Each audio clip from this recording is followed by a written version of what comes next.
Greetings, friends. What's up, and welcome to another installment of Into the Necrosphere. This week, I'm doing something a little different in that I'm going to be having my brother Evan Hopper on the show with me pretty much from start to finish. He has recently moved to the US. I felt that it was high time that he and I caught up. And given that there's a lot to talk about in the world of metal, including the really sad news about Trevor of Black Dahlia murder, as well as a host of other topics, I figured that he should be on here from bell to bell. We also spoke about some new music and reviewed new records by Cosmic Putrefaction and Au-Dessus, and then of course he was there for the news, rants and react segment, where amongst other things we checked out the new Behemoth single, and we will let you know what we thought very shortly. If you're new to the podcast, make sure that you elbow drop the subscribe button on your podcasting platform of choice, be that YouTube, Amazon, Spotify, Apple Podcasts. If you feel led to do so, you can also leave me a 5-star review, share with a friend, foist upon an enemy, and if you don't yet do so, remember to follow the show on social media. I'm on Facebook, Instagram, and Twitter. A word of warning: if you follow me on any of those platforms, there's a very strong possibility that you are going to be experiencing a deluge of photos from the Munich high-end hi-fi show that I'm attending I'll actually be in the air in 48 hours from now. So I'm really looking forward to that. If the idea of expensive speakers and amplifiers makes you do a rubbery one, might be a bumpy road for you for the next next while, especially if you follow me on social media. Also, one other reminder: if you are a true lover of the show and you want to rep your colors in your streets, then head over to the Teespring store and check out my t-shirts, joggers, hoodies, and all sorts of other fancy Into the Necrosphere merchandise. Anything that you spend on there gets plowed straight back into the show. So when it comes to microphones, when it comes to my ability to hopefully take the show out on the road, which I want to do later on in the year, all of the money that I make on Teespring gets funneled back into those endeavors. And then finally, when you come to the end of this episode and you think only a crack addiction will help me get over the hump to the next episode of Into the Necrosphere, then fear not, because my fellow horsemen of the podcasting apocalypse have you covered. And I speak, of course, of Everything Went Black, Necromaniacs, Iblis Manifestations, and the Horrible 666 podcast. Fantastic shows all, and ones that really should cover all of your needs, from horror to wellness to music and everything in between. On that note, I'm going to zip my lip, I'm going to hit the fucking music and get the show on the road.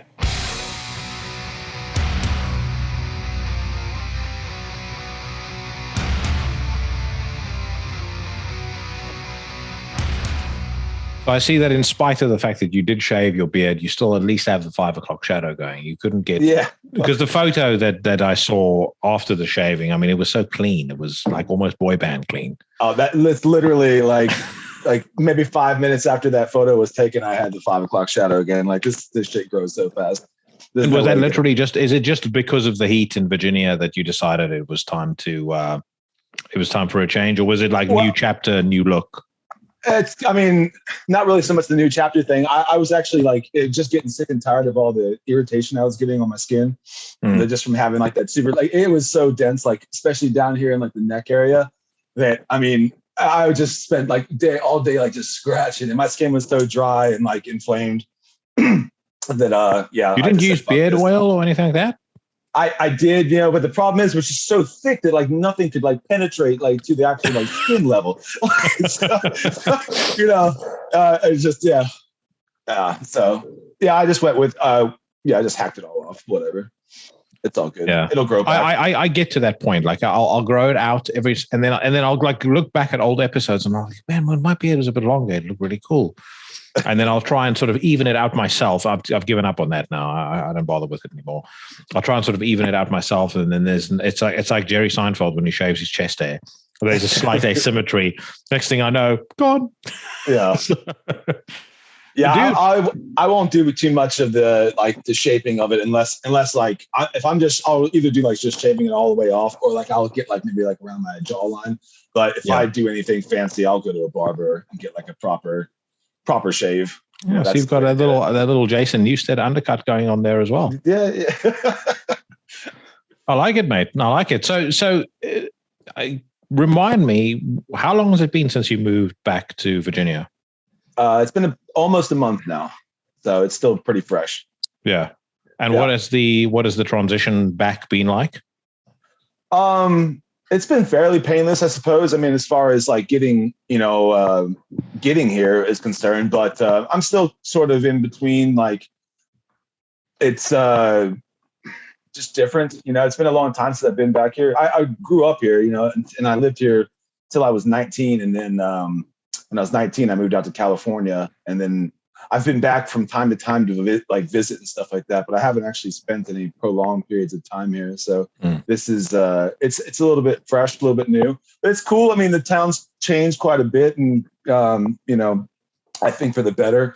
I mean, we're still in Trump country, but it's got a little bit more culture than it used to. It used to just be like a real hillbilly hick town, and so now it's a little bit nicer. They got like the nice little downtown area now, lots of little bistros, and if you're into craft breweries, they got places like shit like that too. So it's grown up quite a bit, so that's cool. And then I actually went out to California too for a week after I got here, and that was you came back and you'd forgotten your gender. No, no questioning that. I'm pretty confident where I lay there. But so I've been traveling around just a little bit. It's been nice to like have just after 3 years in Europe, it was cool to like just get to go back and see like some of my old stomping grounds. And we'll see what happens in the future. I'm not like 100% sure. At the moment, I don't really have any plans. I'm just kind of taking it day by day right now, helping out my mother around the house because some things fell by the wayside after my pops passed away. So that's been my main focus. And then other than that, like I've just been out hiking in the woods and taking photos of nature. I've seen the photos. I love them. You got a real eye for it, mate. It looks very cool. Yeah, I wanted to do photography when I was younger, and then I realized it's impossible to make a living at it, so I gave up on it and just do it like amateur photography nowadays. Yeah, I mean, I think it's going to come in handy when, obviously, with the new clean look and the Jason Newsted going, when you start that OnlyFans, the photographs, the photography skills will come in handy. I still need to work on my camera setup. Right now, I'm just using. I just bought a Google Pixel, and I'm using that right now. It's a good phone. It's got a nice camera on it, but I still need like the circle lights and all this. Like I'm very, very amateur when it comes to my. Did you get the 6XL? I just have the 6. No, I've got a 6XL. I was a early convert. I got myself a 2XL, had a 3XL, 4XL, 6XL. Yeah. Love it. Absolutely fucking love it. It's great. Once you get used to like the Google version of Android that's on there, good luck trying to switch back to anything else. It's awesome. My 4XL gave me some problems, and so I ended up, because there wasn't a new Pixel out, so I ended up buying a Samsung Galaxy S21 Ultra. It's such a piece of shit, that phone. I'll say that on public record, the worst phone I've ever used in my entire life. There was one point that I was getting so angry at it while I was in the car. I turned to Paige and I said to her, I'm almost willing to take the 1,200 pound knock just for the fucking satisfaction of throwing this thing out the window. Right. Yeah. It's such a piece of crap. I have a Samsung too. That's what I had when I was in Sweden. It was the A21 something. I can't remember, but decent camera on it, but everything else about that phone was fucking garbage, and it was fucking expensive too. And I just finished paying it off, and I was like, it's like the actual like operating speed of it, and it's just like it's shit slow now. It's just completely bogged down. So I just keep it because I have some important stuff on it. So it's more or less just like a relic at this point. I bought the Google Pixel because I pretty much I only use the cell phones for listening to music, talking to people, and taking photos. So having a phone with a good camera, that was important to me. And I love the AI assisted like photography on this thing too. Yeah. It really makes a huge difference when you're trying to you're just trying to get something and like just not quite working out. It's a pain in the ass when you have like almost a perfect shot and then something moves on an old camera. But this it's just great. I really like it. I'm not one of those people. Like, I'm not naive to the fact that your phones are already tracking you. So I said, like, let's just jump headfirst in and get the Google phone. So they're going to know everything about me now. Oh, I was about to say, every so often you see the stuff come out, with Google's checking everything, and the microphone's always on and stuff. And I look at it and I go, well, do I have anything to hide? I mean, maybe when I get a little angry and a little hot under the collar, some of that language I wouldn't want repeated in public. Right. Yeah, sure. Yeah. That's more embarrassment than anything else. The way I can string together profanity in just ways that I'm like the Anderson Silva of profanity, of curse words. Right.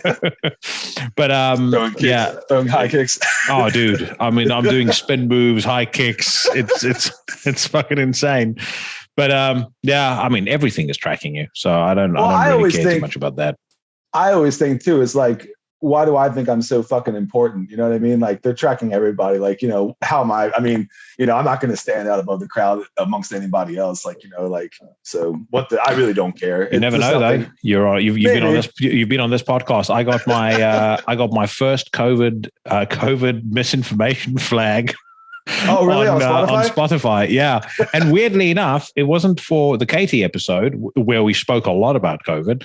It was with Scott from Cloak. We barely spoke about it. Oh, yeah. I did see that. I forgot about that. It's been a while. But yeah. That's great. I couldn't figure out why. It's like I mean, unless someone may come and correct me and say, oh, you guys spoke about it for like 20 minutes, but we grazed on it. I asked him, what he had done during lockdown and stuff like that. But I don't really think we spoke about anything. Certainly not to the depth that I did with Katie. And I mean, the Katie episode also had like way more downloads. It's like the most downloaded episode I think I've ever done. Yeah, it's so strange. I mean, like YouTube will do that too. Like, if you just mention, you can just mention like the globe. Like I was watching a science video about space. And it was completely not related to flat Earth, but it had a flat Earth like informational like notification underneath of the video, so that you knew what is a flat earther and what they believe in and stuff. And it was really strange because the video itself actually wasn't even talking about that at all. It was more about I can't remember exactly what it was now, but I just remember it being unrelated to the warning that it gave, which I found funny.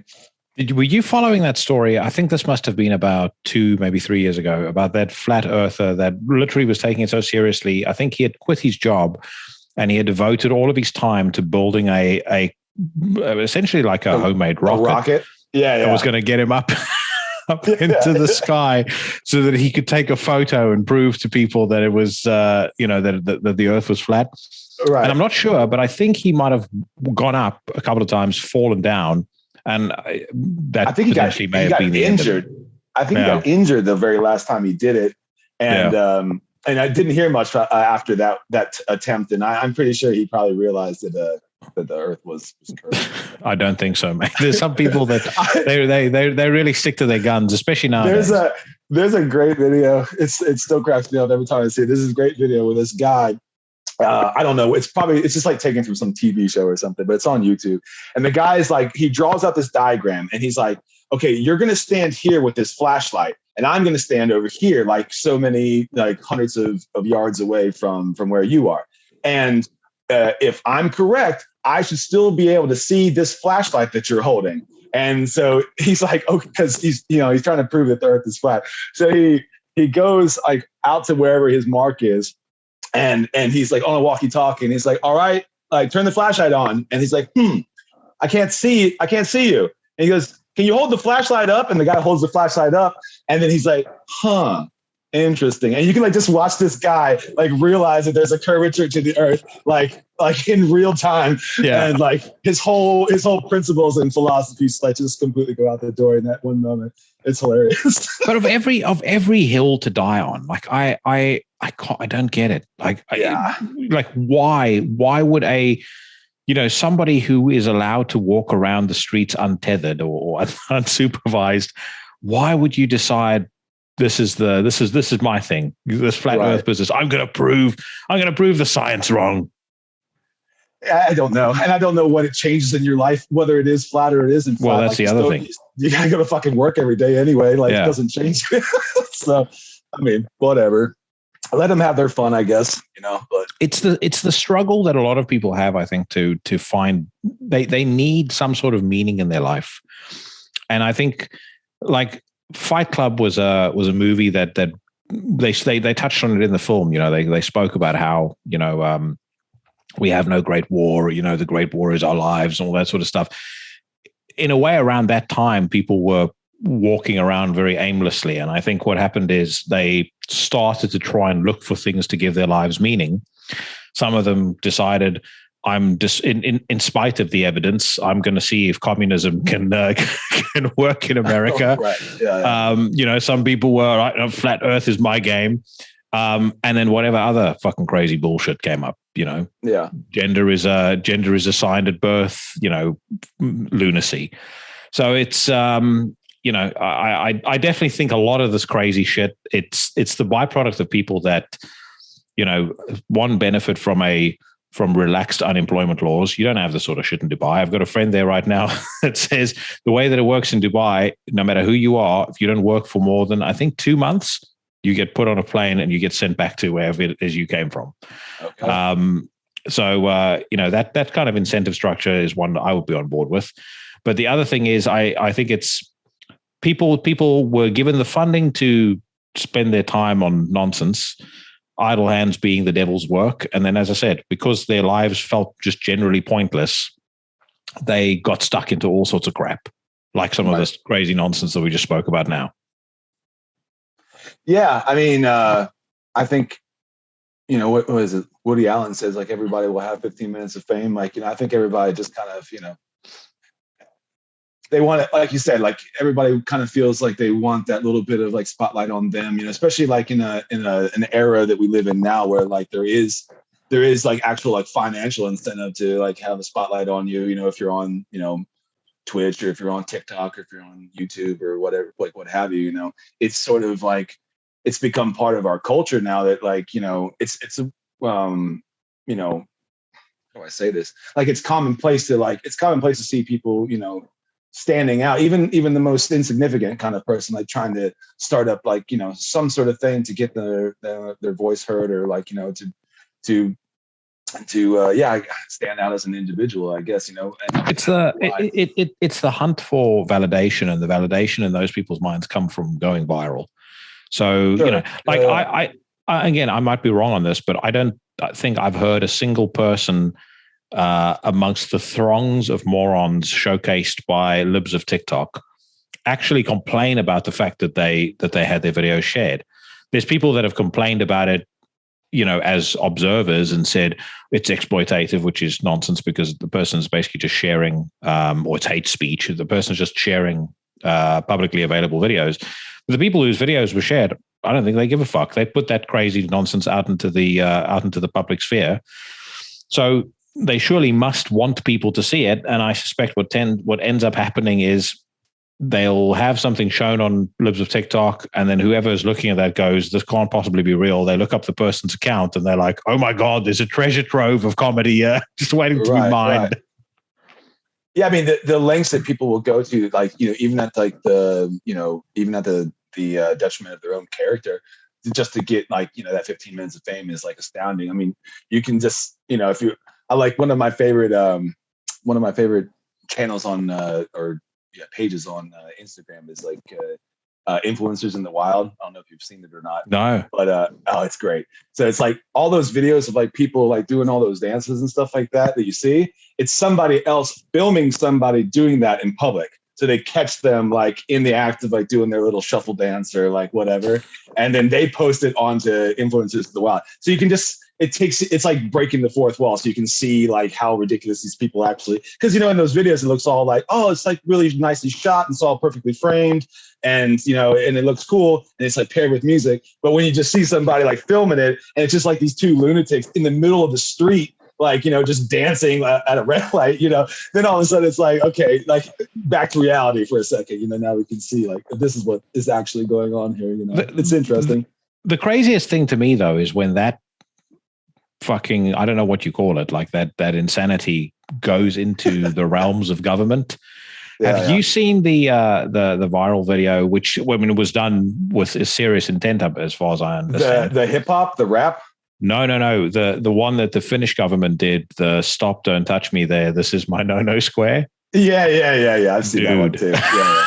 I mean, that is one of the most fucking insane things I've ever seen in my life. I have to find it now because I need to see it again. And you also saw the interpretive dance, I think, that was done at the UN a little while back.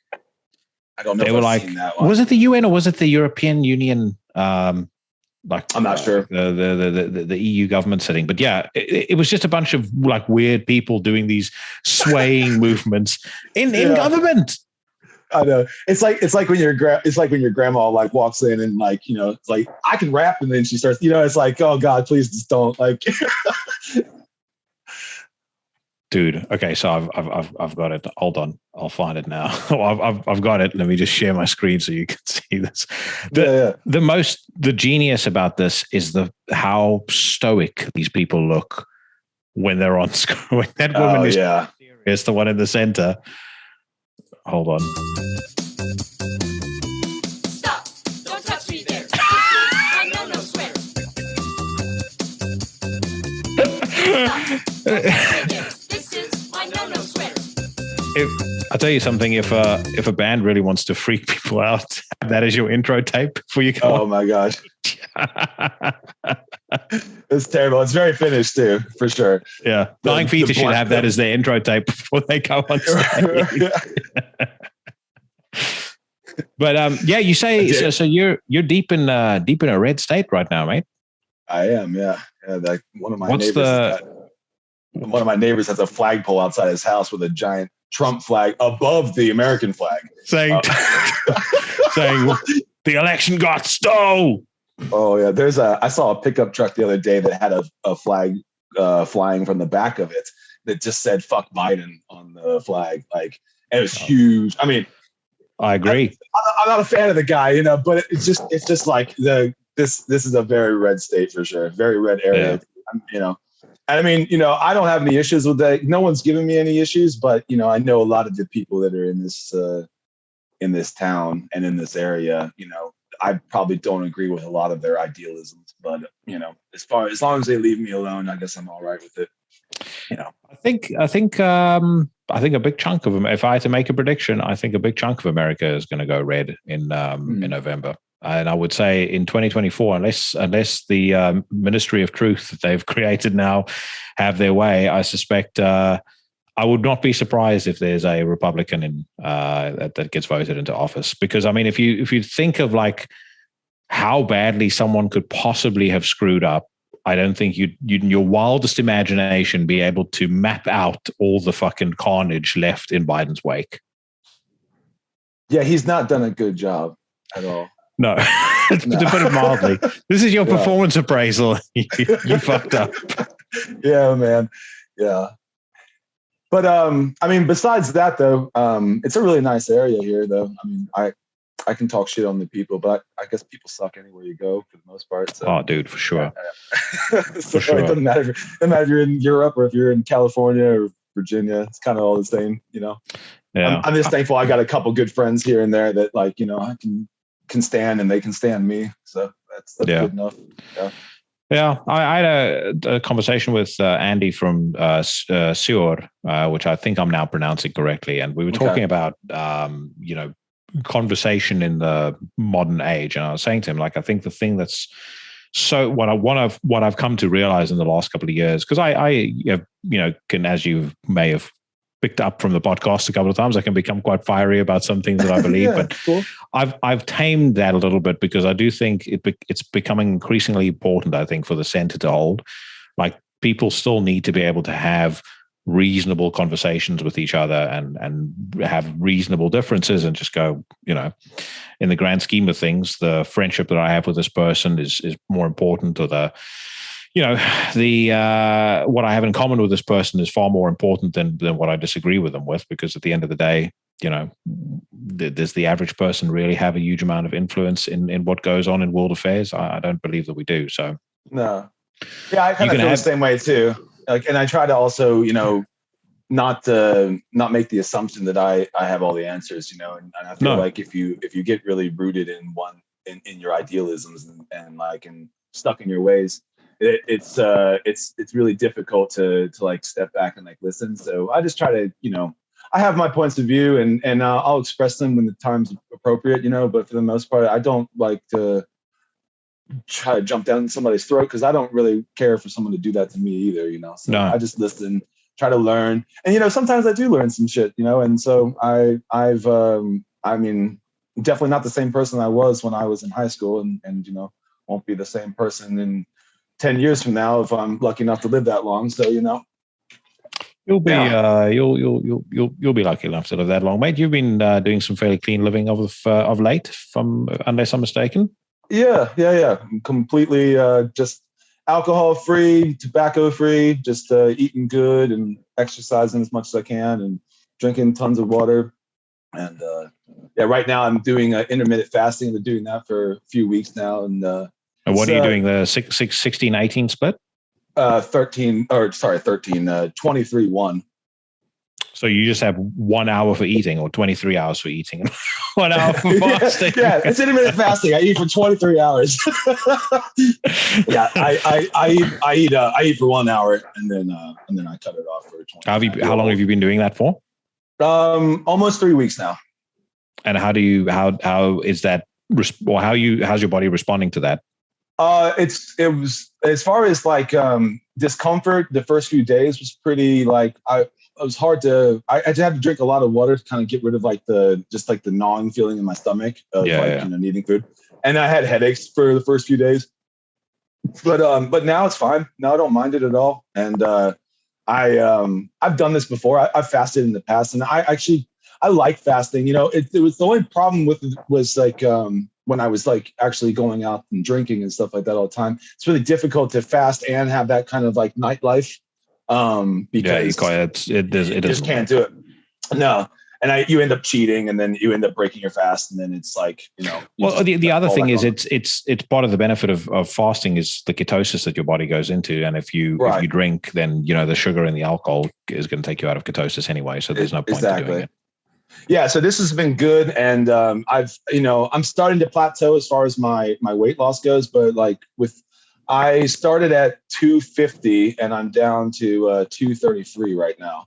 I was about to say, like, I mean, it wasn't just the beard. I mean, that's probably 15 pounds anyway. That was 15 pounds of beer, yeah. At least but it's like I could. I mean, all jokes aside, I could tell, in your face that you'd slim down a little bit, and I mean, you look more. I'm going to try to find a way to say this and still sound like our friendship is platonic. You look more vibrant, I think is the way to describe you. For sure. I mean, it's a great thing. Yeah, I feel a little bit better, and I mean, with all of it, I'm just sleeping better, and I'm more conscious about what I'm eating too, which is like another thing that I find is beneficial from doing the fasting for me personally, because typically when I'm not as focused on my diet and stuff like that, I'll tend to let things like go into my body that I just don't think about, like fast food or like something, if you're on the way to work, like didn't eat breakfast, I'll just grab some bullshit and not even like read it, not even look at it. But now it's like because I'm looking forward to eating this in that 1 hour period. I'm putting a lot of like conscious thought every single day. Like, after, it's kind of funny, but like after I'm done eating like the meal, I'm already thinking about like meal prep for like the next day. And so I find that in that I also am like a lot more conscious of what I'm putting in, because it is only that one meal. I have to make sure I'm getting all my protein. I have to make sure I'm getting all my, good vitamins and minerals. And I try to treat myself to a little something, like a little treat, like, whether it's some dark chocolate or whatever it might be, I try to, give myself a reward too. So it's not just like, I'm not like Jordan Peterson just eating fucking steak every single day. It worked for him though. Yeah, it worked for him. I don't know. I mean, I don't know that I could do that. I'd probably go insane after a little while without any variety. But maybe maybe adds a little less or a little bit more salt and pepper depending on the day. Yeah. Give him a. Well, there's have you ever seen that guy that's been on Joe Rogan a couple of times, Dr. Sean Baker? Because he's a big proponent of the carnivore diet as well. And like for him, the carnivore diet is basically eggs, beef, and I think chicken. And he eats nothing else. But I mean, the guy is like 52 or 53 years old and he looks fucking sensational. That's great. Yeah. I mean, there's all kinds of, I mean, I think you just got to find whatever works for you. For me, this works the best.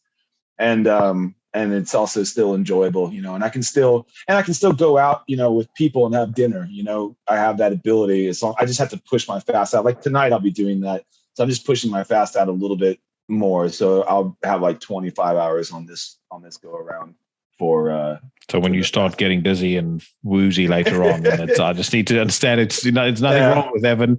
It's just the fastest catching up to him. All the years of drugs and alcohol have prepared me for like wooziness. I got pretty good balance. Like, so what made you decide to go down this health kick? It was a multitude of things, like definitely the change of coming back here. But it was in my dad passing too. He had a long bout with smoking, and he'd had a lot of health issues, and part of the reason why he died was complications due to having COPD, which is a chronic pulmonary disease as a result of smoking for years. And I've said this before, and I'll just repeat it again. It's like I was faced with like my mortality kind of, and like for the first time, like I was aware of my mortality, of course, like everyone is, but something about him passing just like it made me hyper aware of my mortality, and I wasn't leading like the most healthy life, and I've had some issues, I've had some stomach issues in the past, and like I have some throat issues too. Like I get sore throats, and I think right now it's because of pollen and stuff. But I just wasn't feeling great, and like I just wanted to. I just got that old trope, sick and tired of being sick and tired, So I decided that I wanted to make some changes, just to feel better and look better, I mean.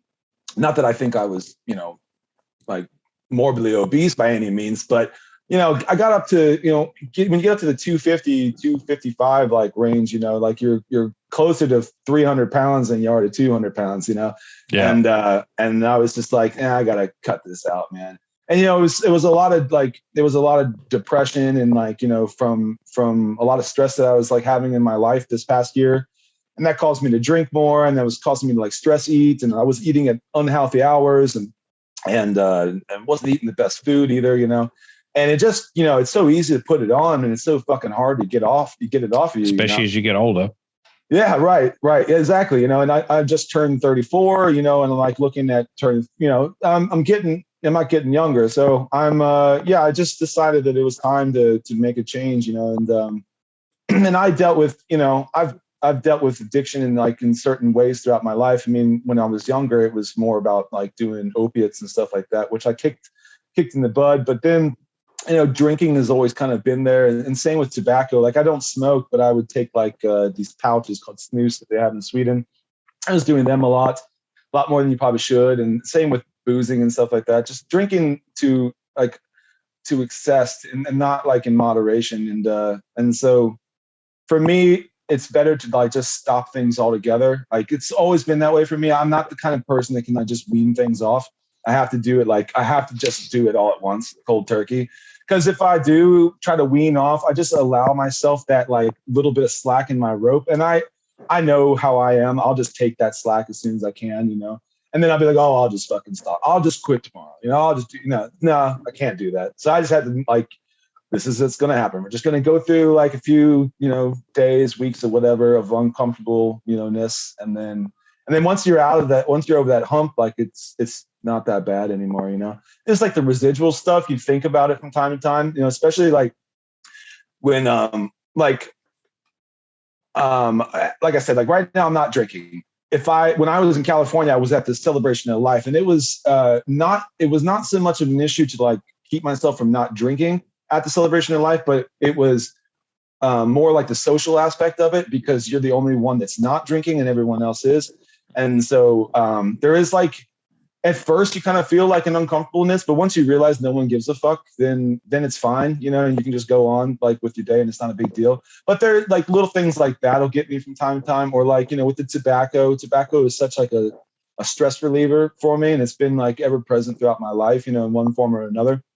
And so like I've had to learn to like manage stress in different ways, you know, mainly it's been exercising, it's been helping me with that.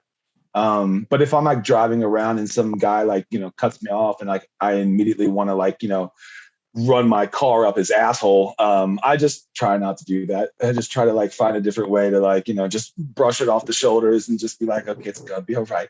Don't have to kill this person. You know? Yeah. Yeah. No, it's weird. I don't know whether there's something in the air at the moment or what it is, but I know an awful lot of people, and this seems to be, if you've been listening to the last probably 10, 15 episodes of the podcast, it seems to be a recurring theme, this idea of wellness. I mean, I ended up talking to Kirk Winstein about it for like half an hour of the 80-minute conversation that we did. Yeah. Was kind of taking care of yourself a bit more, and it's become something that's been. And it might be me that just kind of, you know, subconsciously is driving the conversation in that direction, because it's something I've been thinking about an awful lot. There's been a couple of turning points for me that really sort of made me consider my own mortality. One of them was on my birthday, I had an abscess in my tooth, and I was in a level of pain that I have never I didn't think humanly possible. The dentist who actually saw me, so the pain really kicked off on the Friday. I didn't sleep Friday, I didn't sleep Saturday, didn't sleep Sunday.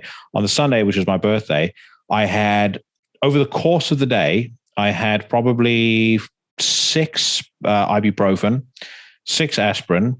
I had multiple codeine. Nothing was working. I took CBD oil, didn't do a fucking thing. No. I even went to the emergency room over here, and they gave me 2 tabs of liquid morphine. That didn't touch the sides either. I mean, the pain just kept on. And that was a horrible experience. But what got me thinking about my mortality wasn't a fucking extreme toothache. It was when I went to the dentist and he injected me. All of a sudden, my heart started like. So I was sort of going crazy. I was like pouring sweat, and I was like, it suddenly struck me like, however many painkillers you took, you could have given yourself a fucking heart attack. The way this was this was going. So that was one thing. Another thing is, there's a guy that I used to go to school with. I wasn't particularly friends with him or anything like that, but I mean, he was. I was younger than everybody that I went to school with because I got moved ahead by a grade. But this guy was only 2 years older than me. I think he got held back grade. But I just happened to see on Facebook a little while back, his wife had posted this picture of him. Yeah, the heart attack, right? Yeah, he died. He had a heart attack. Yeah. Yeah, and that was one of the most fucking insane things I'd ever seen. And then as I'm kind of pondering all of these things, you know, I think one of the most important things for me is, because Paige is 15 years younger than I am, I think I've just...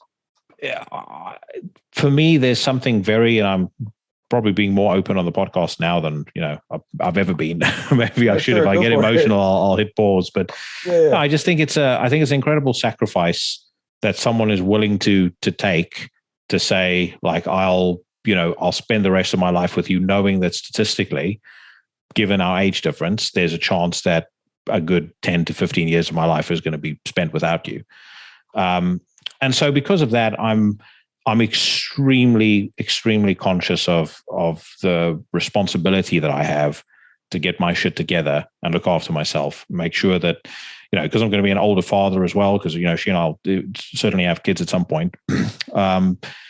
You know, I don't want to be, you know, I don't want my kids to be 10 years old and then, you know, old dad is fucking wheezing and, you know, no, of course not. Injecting the insulin and stuff like that. So I kind of gone on this journey recently, to look into, you know, just ways to tweak and adjust my health and you know, improve certain aspects of how I eat, how I train, and things like that. And I discovered a couple of different people. So one is this doctor named Eric Berg, He's got a channel on YouTube. I'd highly recommend anybody who's interested in this sort of thing, take a look. One of the things that he talks about a couple of different things, but I watched a few videos of his, one talking about the benefits of consuming apple cider vinegar every day. And one of them talking about the benefits of consuming a whole lemon with the rind every single day. So what I've been doing I've done it now for about a week or so. I've done do you know what a NutriBullet is? Yeah. Yeah. So it's like that, like ultra speed blender. Yeah. Yeah. Like the Ninja or whatever. Yeah. I know Yeah. So I take like because I don't like vegetables. So this is the only way I'm going to get any fucking greenery in any way. I take the large container that you get with it. I fill it up to the brim with raw spinach. Then I add in about 250 mils of orange juice. I add in 3 tablespoons of apple cider vinegar. I slice up a whole lemon, and I add in some water just to kind of thin it out a little bit, and I blend it all together, and I down that. The taste of it's actually not too horrible, but Jesus Christ, dude, it is like pouring jet fuel into your body. I have never ever felt that much energy in my entire life. I mean, I've drunk tons of Red Bull, tons of Monster Energy drink, and all this other crap, and it's a little spike, and you feel the crash and things like that. But this is like, it's a different kind of energy. It doesn't feel like that sort of energy. And the thing that's also great about it is the energy stays constant. You never ever have a crash. It's just evened out. Another thing that I really love about it, and this is part of the reason I included the apple cider vinegar, is because it increases your insulin sensitivity. So you don't have like the sweet cravings that you had, because I have a horrific sweet tooth. My dad has diabetes, so I'm especially scared of that happening to me. My dad's diabetes, got very complicated because he didn't take care of it. So he ended up going blind, which is another fucking nightmare that I has me very paranoid. But anyway, so long story short, that shake that I just told you about there, have that with one of your next meals if you can. Tell me what you think, but dude, it will fucking change your life. Yeah, definitely. I'm well aware like the benefits of ACV. In fact, I recommend, I don't know what kind you're taking in right now, but like Bragg's, if you can get a hold of Bragg's apple cider vinegar, that's like non-pasteurized. It's like probably one. Yeah, I've got a non-pasteurized raw organic apple cider vinegar. Yeah. If you take another thing too, that's really beneficial with that is if you take it 30 minutes before you eat something, it actually aids in your digestion as well. So it helps you. And even though it's like, even though it's vinegar, it's actually a base. It's an alkaline acidity. So like it helps actually balance out your pH levels in your body, which is really beneficial. Like, if you're trying to if you're concerned about having, cancerous growth or like free radicals and stuff like that, balancing out your pH level and getting it more baseline is much better for you, because having an acidic environment inside your body is like what cancer cells actually like when it comes to growth and stuff like that. Yeah. Well, so this is another thing. So I've had for most of my life, like quite not serious, but ongoing issues with acid reflux.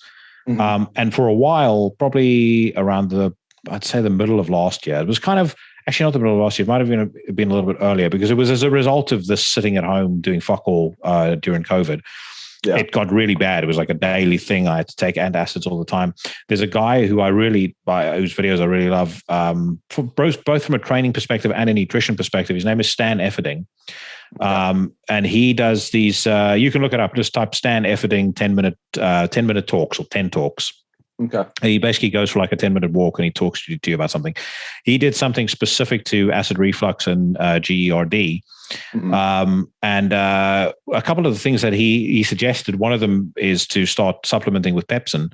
I started doing it, and I have not had a single issue with acid reflux since. Oh, nice. Took it away completely, and I only realized after the fact that, I mean, if you carry on with that shit or if that carries on for too long, you can get esophageal cancer and stuff like that. And the survival rate of esophageal cancer is 20%, which also scared the bejesus out of me. I actually dropped him a line, and I said to him, "Look, you probably hear this from a lot of people, but you absolutely changed my life. Like if I hadn't stumbled on that video, I would still be struggling with this shit. And fuck knows what the results would be." I've actually pondered I don't know whether he would do it because he's obviously bigger than Into the Necrosphere. But Right. I've actually pondered, given the shape of some of the conversations I've done recently, to get him on the show as well. See if he'd be up for it and do I'll just do like a Friday special or something and have him on. But I mean, he's one of those people where, he's one of those people where you could listen to 15 minutes of this guy talk, and you could take 900 health books and throw them in the trash, because he will probably tell you more and more interesting stuff, more useful things than any of those books can. Too, I wanted to mention, if you're, concerned about like developing diabetes and stuff as well, another really beneficial thing to take is called moringa powder. Moringa is like this plant that grows down in hot, dry climates, like you can find in Africa and India and stuff like that. And they make a powder out of the leaves of it, and you can get it probably at any health food store. But it's been scientifically proven to actually help regulate insulin levels in the body, and it's also one of the like most efficient bioavailable sources of vitamin C. It's like way up there. Like you're getting tons and tons of vitamin C with every serving of it, and it's, like I said, it's more bioavailable. So a lot of times when you take supplements, I mean, you already know this probably, but people who don't know this, if you're taking vitamins like in pill form and stuff, tablet form, most of that's just getting pissed out. Like you're just paying for like really expensive pee. And so like the real way to get like all your like good vitamins and minerals is to try and find like something that's more bioavailable. That's why food is always like, typically like the best bet when you want to get good nutrition. And this powder is really, really good. And I've had it's also anti-inflammatory. I've had problems with my fingers, for years because of playing guitar and working in construction and stuff. And when I started taking that, like I can say, I don't know if it'll help everybody, but like for me, the inflammation in my joints went down. I actually don't have any pain. I would sometimes wake up and my hands would be frozen like this, and I'd have to actually physically open my fist up in order to like get my day started. Yeah, and now I don't have that problem at all. And I take the moringa every single day, and it really does help. It tastes awful. Like if you've ever had wheatgrass, like it's worse than wheatgrass. But if you mix it with something, I just put it in a spoon. I just get it over with. Like, put on a spoon and then just down a bunch of water, and it's no big deal. But some people might be, like put off by the taste, but I highly recommend it. Though you should at least just do some research. Yeah, no, I definitely will. I know the lemon and the apple cider vinegar do a lot to regulate your insulin levels as well. Definitely, yeah. And then the other thing is with the training, I've switched to a new PPL split, so push pull legs split. So I do 5 days on and 2 days off, which isn't. I kind of have to jippo it a little bit because I've got Meadow every second weekend. So I wouldn't be able to do like a 3 days on, 1 day off, 3 days on. But anyway, I mean, the thing is, ever since I've started making these adjustments to my diet, the numbers that I'm doing on training is fucking insane. And I've lost weight as well. I've lost probably about 12, 13 pounds so far. It's awesome. Yeah. So, so I feel fucking way better. But it's an interesting segue that we're going into here, because obviously we do want to talk about Trevor of Black Dahlia Murder. And one thing just to say, I'd been pondering what happened with him, and I, like I said, it seems to be a recurring theme, right? A lot of people are talking about mental health issues and about wellness and stuff like that a lot more than they did previously.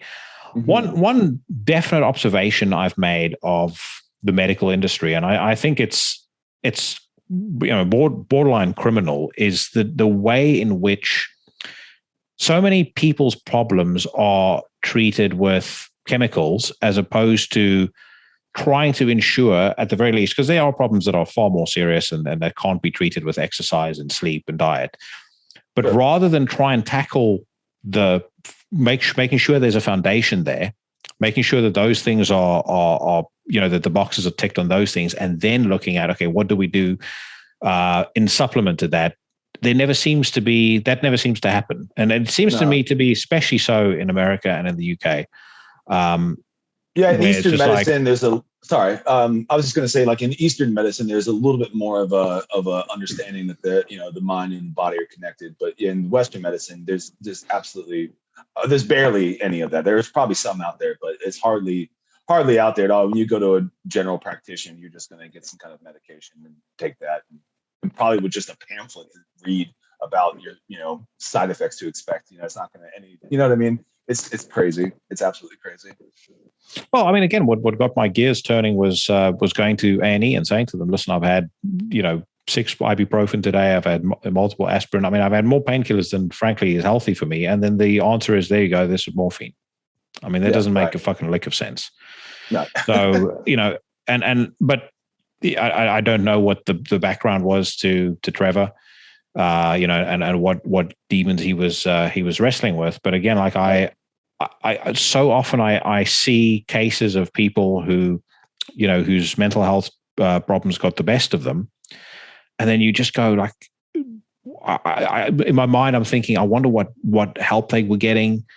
Was there somebody to, do the right things for them that went above beyond antidepressants and beyond, I think, some of the kind of stock standard responses to these kinds of things, which for me isn't really necessarily always tackling the problem. It's just trying to shoo the problem away so that it's not, as the medical practitioner or whatever, it's not your problem. And I really hope that I don't sound insensitive or anything like that. It's actually coming from a place of genuine love and concern, because I think a lot of people in this music wrestle with similar demons, and it's it's very sad when somebody who's that young and who has by an outsider's perspective, he has the world by the balls.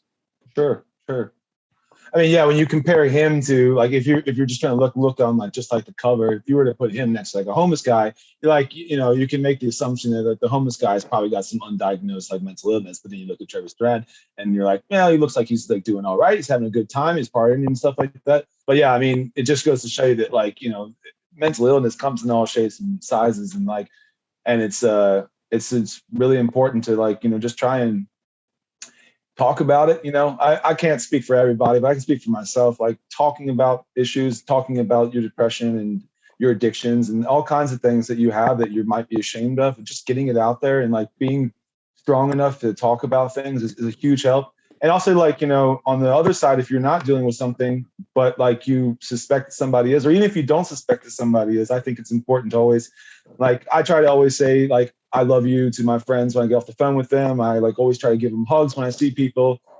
because, maybe it seems insignificant, but like maybe it's a huge thing, maybe that's like the one little thing that makes a difference that one day.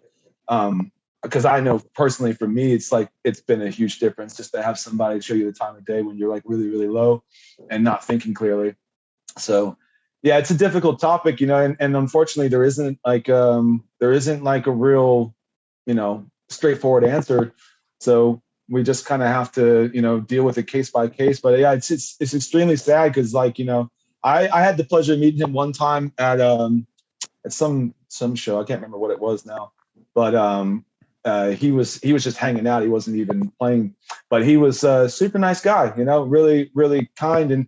And he championed for the underground scene quite a lot. I mean, he had some like blog he was doing. I think it was on Metal Injection or something like that, where he was like, he would showcase new bands and write about new bands and stuff like that. Like, he did a lot of kind of the same work that you do, and with a, even a bigger audience. And I respect him for that, and it's just too bad. It's too bad that he felt that he needed to do that. But, I'm not going to sit here and act like I don't understand. Of course, sometimes, this life is fucking hard, and for some people it's even harder, and it sucks that it happened, but unfortunately it's nothing you can do about it now other than just try to learn from that and hope that we can be better to each other, and if we're dealing with stuff we can be honest about that, and it's okay to be honest about it. It's okay to be vulnerable, it's okay to be weak. If you feel like, there's no shame in that, admitting that you have an issue or something like that is like the first part of, of getting better. And sobriety helps too. That's one big thing that I've also like noticed too, is like, through the process of like grief that I went through quite a bit of grief when I lost my father, and then my relationship I was in, it broke up as well. And all this kind of shit just hit me all at once. And, I was drinking, and it was really hard to process all of it. And I didn't really realize it until, I knew it. I've done this before. It's not like it's any new. But But when you're in it, it's hard to like attribute like, you know, how bad you're feeling to like some of the stuff that you're putting into your body, and your inability to deal and process with things because of things that you're putting into your body. And it really makes a huge difference, you know, getting clean. You know, if you're going through a hard time, you probably shouldn't be like on any kind of substances whatsoever. Not to say you can't do substances at all. I mean, that's what they're there for. That, you know, have a good time, you know. But if you're going through some shit, you probably shouldn't be doing that, because it only amplifies the shitty feelings that you have. And then it's difficult to listen to anything else because your judgment's clouded, your brain's clouded, your body's tired, not sleeping well. Your liver's stressed out. When your liver's stressed out, it makes you more depressed, you know. So it's a good idea if anyone's listening and you're dealing with something like that, you know, go for a walk and talk to somebody. It makes a big difference. Yeah. I mean, I speaking from my own personal experience, when I went through a divorce, I think everything that went on in the background to all of that happening was far worse than the actual experience of going through a divorce. But it did hit me pretty hard as well. And I spent a big chunk of my time finishing at least a bottle of wine every single night. You know, not paying particular attention to my sleep. I mean, my sleep was fucking terrible. I had to drink about 4 or 5 Nitol just to, you know, get like 4 hours of decent sleep. And I may have spoken about this before on the podcast, but the biggest thing that steered me through that and kind of got me through to where I am now is coming to the realization one day that I need to have an anchor in my life, and my anchor was my daughter. You know, so my thought was control the controllable. So, you know, you can't stress out over other people, over things that are, you know, outside of your control. Focus just purely on becoming the best version of yourself that you can possibly be, which I know sounds like the back of a fucking cat poster, but you know what I mean? It's like, true. But so, true. You know, my thinking was, you know, what I want to be is my goal was what I want to be is a great dad. What the input that went into that was, number one, you know, you need to take care of yourself physically. 2, you need to make sure you spend quality time with your daughter. Number 3, you need to make sure that you do well at work, so that, you know, you're able to provide for her, you're able to take care of her. And as soon as that became my day in and day out focus, and that was all I was thinking about, I found that everything else in life started falling into place. And, you know, when I met Paige, it became a lot easier. It was, you know, I went through a spell where I was enjoying bachelorhood very much, because, you know, I do think genuinely when you start focusing on exactly what I said now and controlling what you can, I think you'll attract the right people. I frankly think if I were giving, you know, my son advice, I would say, you just focus on that and you'll have more women interested in you than you know what to do with. Right. You know, so, but then when you meet somebody that you actually really like, you have to make a conscious decision to make room in your life for that person, rather than you kind of being in that position where a lot of guys are, where they feel like they need that person to complete them. I mean, that insane Hollywood idea, you know, the Jerry Maguire, you complete me bullshit. Right. Yeah. I don't believe in any of that. So the making the decision to make space for that person because that person genuinely improves your life, I think that's why, you know, we're nearly 4 years into a relationship now, and, you know, I've never been happier. It's definitely the best adjusted relationship I've ever been in, because the mindset going into it was completely different. But to this day, I keep reminding myself of that same mantra every single day. You know, so it starts with getting up at 5:15. No matter how shit I feel, no matter how lazy I am, get your ass up and go to the gym and train. If you're not sweating inside of 10 minutes, you are fucking slacking. And then, you know, get home, work, do, you know, be better than everybody you could possibly measure yourself against, you know, and then, you know, podcast, all that sort of stuff. But taking that attitude from that situation that I was in, that was life-changing for me. Yeah, like everything in my life got better when I started thinking that way. Yeah, it does. It really does. I mean, I can attest to that as well. And you know, you don't have to listen to the two of us and like be as extreme. You know, if you just get up and like just, you know, make a conscious effort to do one thing different every day, you know, and like even if it's like when it comes to exercising, like, you know, just go for a walk, and, you know, instead of just like sitting on the couch, you know, and being miserable, like just take a walk. You'll find that sooner than later you'll start, you know, you'll start finding that like that drive in yourself to want to do more. You know, it just kind of happens naturally. Like it really does snowball out of like, I found, at least for me, like, you know, when I'm making, you know, it's one choice like influences the other choice, and then, you know, sooner than I know it, like, you know, I'm on the road to be doing like a lot of good stuff, you know, and it works vice versa too. Like if you're doing bad stuff, you know, one choice is gonna influence the other. I was about to say, it's like you know, compounding interest. It's going to catch up to you eventually. Yeah, it will. The other thing that I'm also, and you touched on this earlier, and I do think that that's a very important thing. I've tried to make as much of a habit as I can of at least once a day, if I'm in a position where I can do so, do something unexpected do something nice, do something kind and unexpected for somebody, and don't expect anything in return. Yeah. You know, whether that's, I mean, when I was still working in an office, whether it's walking down the stairs without saying anything, buying everybody a coffee and bringing that upstairs to them, whatever the case may be, I do think the more of that positivity you throw out into the world, eventually the more of it you're going to get back. You know, and it could be anything. You know, it could be offering to carry a, you know, granny suitcase up a flight of stairs when you're at the train station. Whatever it is, I think if you know, just try and do one thing like that every day. I think it's important if you've got friends who've got, you know, who are going through hard times as well, is you don't need to be their their therapist. You shouldn't be their therapist. You're not qualified to be. No. But, you know, maybe they just need you to call them up and, you know, shoot the breeze. Maybe they just need you to, you know, send them a song. I mean, like when you were busy moving, I sent you all of those dick pics and those nudes. I know that shit. Right. It got me through it. Man. I was sitting there in the airport in Iceland, and like, man, it really got me through like that low period. Yeah, I said, I mean, sometimes it's just reaching out to somebody and just being a distraction. You know, just something that they just you know, talk shit about anything, music, whatever the case may be, just so they don't have to think about those things, and they can kind of feel, you know, they can feel how good it feels to laugh.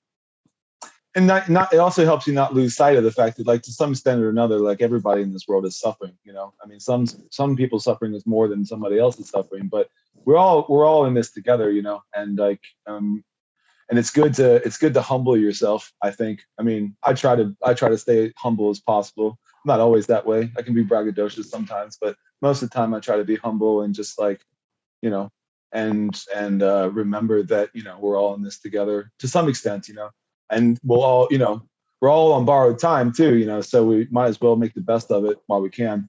And that's you know, like I was about to say, that's what keeps me humble. I think, I don't know, I've often thought about why this is so, but I feel sometimes like I experience life and I experience certain things in life in an incredibly intense way. And so I'm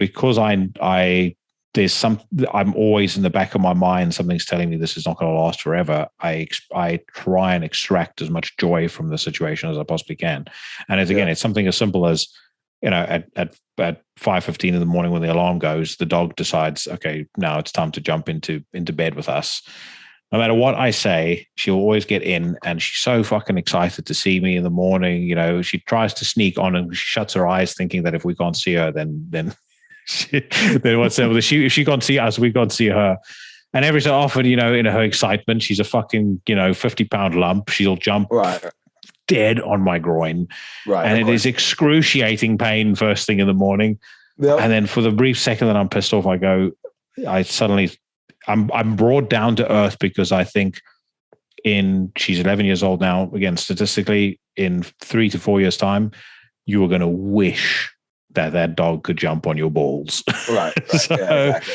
But you know, it's because, you know, it's not going to be there forever. Right. Yeah. So that's, you know, again, that's another reason why we should just always be conscious of those around us, and especially if you have the chance if you have the opportunity to do something for somebody and it doesn't, like, you know, completely put you out and inconvenience you in some way, then you should definitely do it. You've suddenly gone a bit quiet, by the way. Have I? Yeah, it was like your voice was just yeah, it was you're fine now. Your voice was just fading there for a second. I don't know what it was. Oh, I don't know. Maybe I think it's all that testosterone from your new workout that started to it says interfering with the electricity. Oh, dude, I'll send you the workouts from the last couple of weeks or last couple of days if you want to see it. But yeah, the stuff I'm doing now is fucking great. Is it And like alongside David Goggins? alongside the testosterone supplements I'm taking, even better. So, no, Oh, not David That's Goggins the- craziness, but that's the only boost I need is a David Goggins like Instagram clip. well, you Stop being a mentioned pussy! Jordan Stop being a Peterson earlier. bitch! You mentioned Jordan Peterson earlier. So, have you heard of this story? And this is off the topic. Have you heard this drama around Vigedoet, Maguire, and Aclise? Between I heard Maguire and Aclise, but who was the other band? Vigedoet. No. So Vigedoet, great band. I reviewed their new record at the start of the year. Love it. I speak under correction here. They were booked onto a short tour, I think, of the US by, I think it was Psycho Wax, who are it's the promoter that does Psycho Las Vegas. Okay. Yeah. They were only given the dates, and then they found out later on that the tour is Aclise and Maguire, which to you and I, that sounds like a fucking great lineup. You know, Maguire, awesome, Aclise, awesome, Vigedoet, awesome. So Vigedoet turns around and they say, we don't play shows with Nazis, and they cancel. They're not gonna go on anymore. Okay. And it's based on the 20-year-old accusations leveled at Maguire, and the fact that for some insane reason, people think that Carl Spanswick, aka Nas, is a Nazi. Okay. So, I mean, I don't know Nas, and I don't know the guys from Maguire, so I don't know what their opinions are. I know there's nothing in their lyrics that suggests to me that they are Nazis. So hence, it's never been something that I don't pore over the finer details of anybody I listen to going, I just want to double check that Evan of Quell isn't a Nazi before I continue listening to this music. Right. But the thing that I found most hysterical about this, because I kind of just sifted through some Twitter comments about this. The one thing, as people are digging into Mr. Spanswick, the thing that they seem to all be most shocked about was they go, look at these likes, very problematic. And then the next comment, and he likes Jordan Peterson. Oh, God. Yeah, because liking Jordan Peterson is like, it's a telltale sign that you're, I mean, clearly, mate, that is now, that's the, that's the branding of the far right, basically, on your left-hand palm or on your forehead now. You might as well just be like, doing a Zig Heil and flying, like waving around a Nazi flag if you, listen to Joe Rogan or like Jordan Joe Rogan. Peterson. Like I said, he's the gateway, mate. The gateway to the far right. But yeah, I don't know, man. I don't know. It's nuts. Crazy accusations. I mean, I guess, you never really know, but that's the thing. Is like, you never really know. I mean, to some extent, when we've had this conversation on one of the episodes we've done together, like about like separating the art from the artist, I mean, because unless that person is like actively, pushing some right-wing Nazi nationalist like rhetoric, I mean, what a person does in their private life is what a person does in their private life. And frankly, it's an easy target to go after these, these black metal bands, especially like these Polish black metal bands and so on and so forth. Because they're just, they're already making it known that they're, for their country and they already they're this easy, like demonizable target. But that doesn't mean that like some of the other artists that you like to listen to don't also like share that rhetoric, like Dua Lipa might be a fucking racist. You don't know. Yeah. Like, I mean, I'm just saying, I'm not going to throw her great name under the bus, but it's just, you don't know because like they have people that, that cover up like their personal life. So you don't really know much about their personal life. But I mean, it's up to the individual, whatever they want to do. But like, I'm a Burzum fan. I like Burzum quite a lot. I don't care what Bart has to say. That's the end of what's in. That's the end of Quell. Tomorrow you get cancelled. That's fine. And he admitted that he likes Burzum. Yeah, it's fine. I'm an independent artist. I don't have to worry what people think about me. Yeah.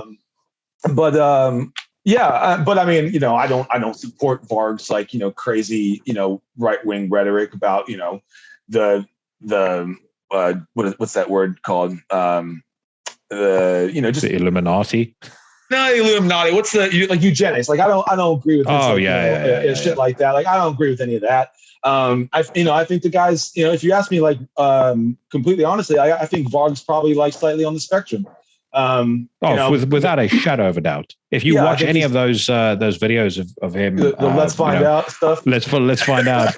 Yeah. I mean, that's what was it called? Tulian something. Tulian perspective.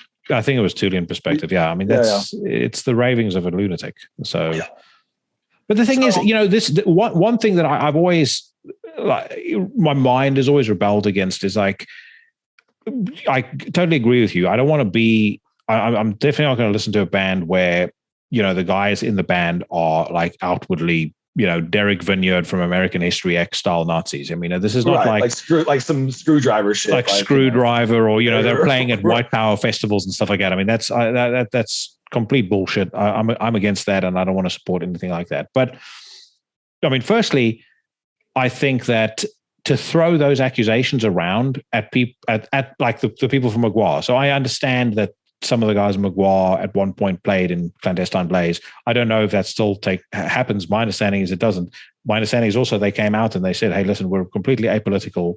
We're not into any of this shit. We're against fascism. We're against everything. Right.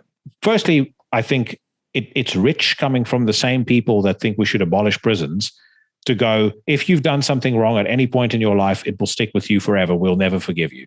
I mean, that to me is moronic. The other thing is, like, artists throughout history, have always had, a dark side and have always been very complicated, complex, pretty dark characters.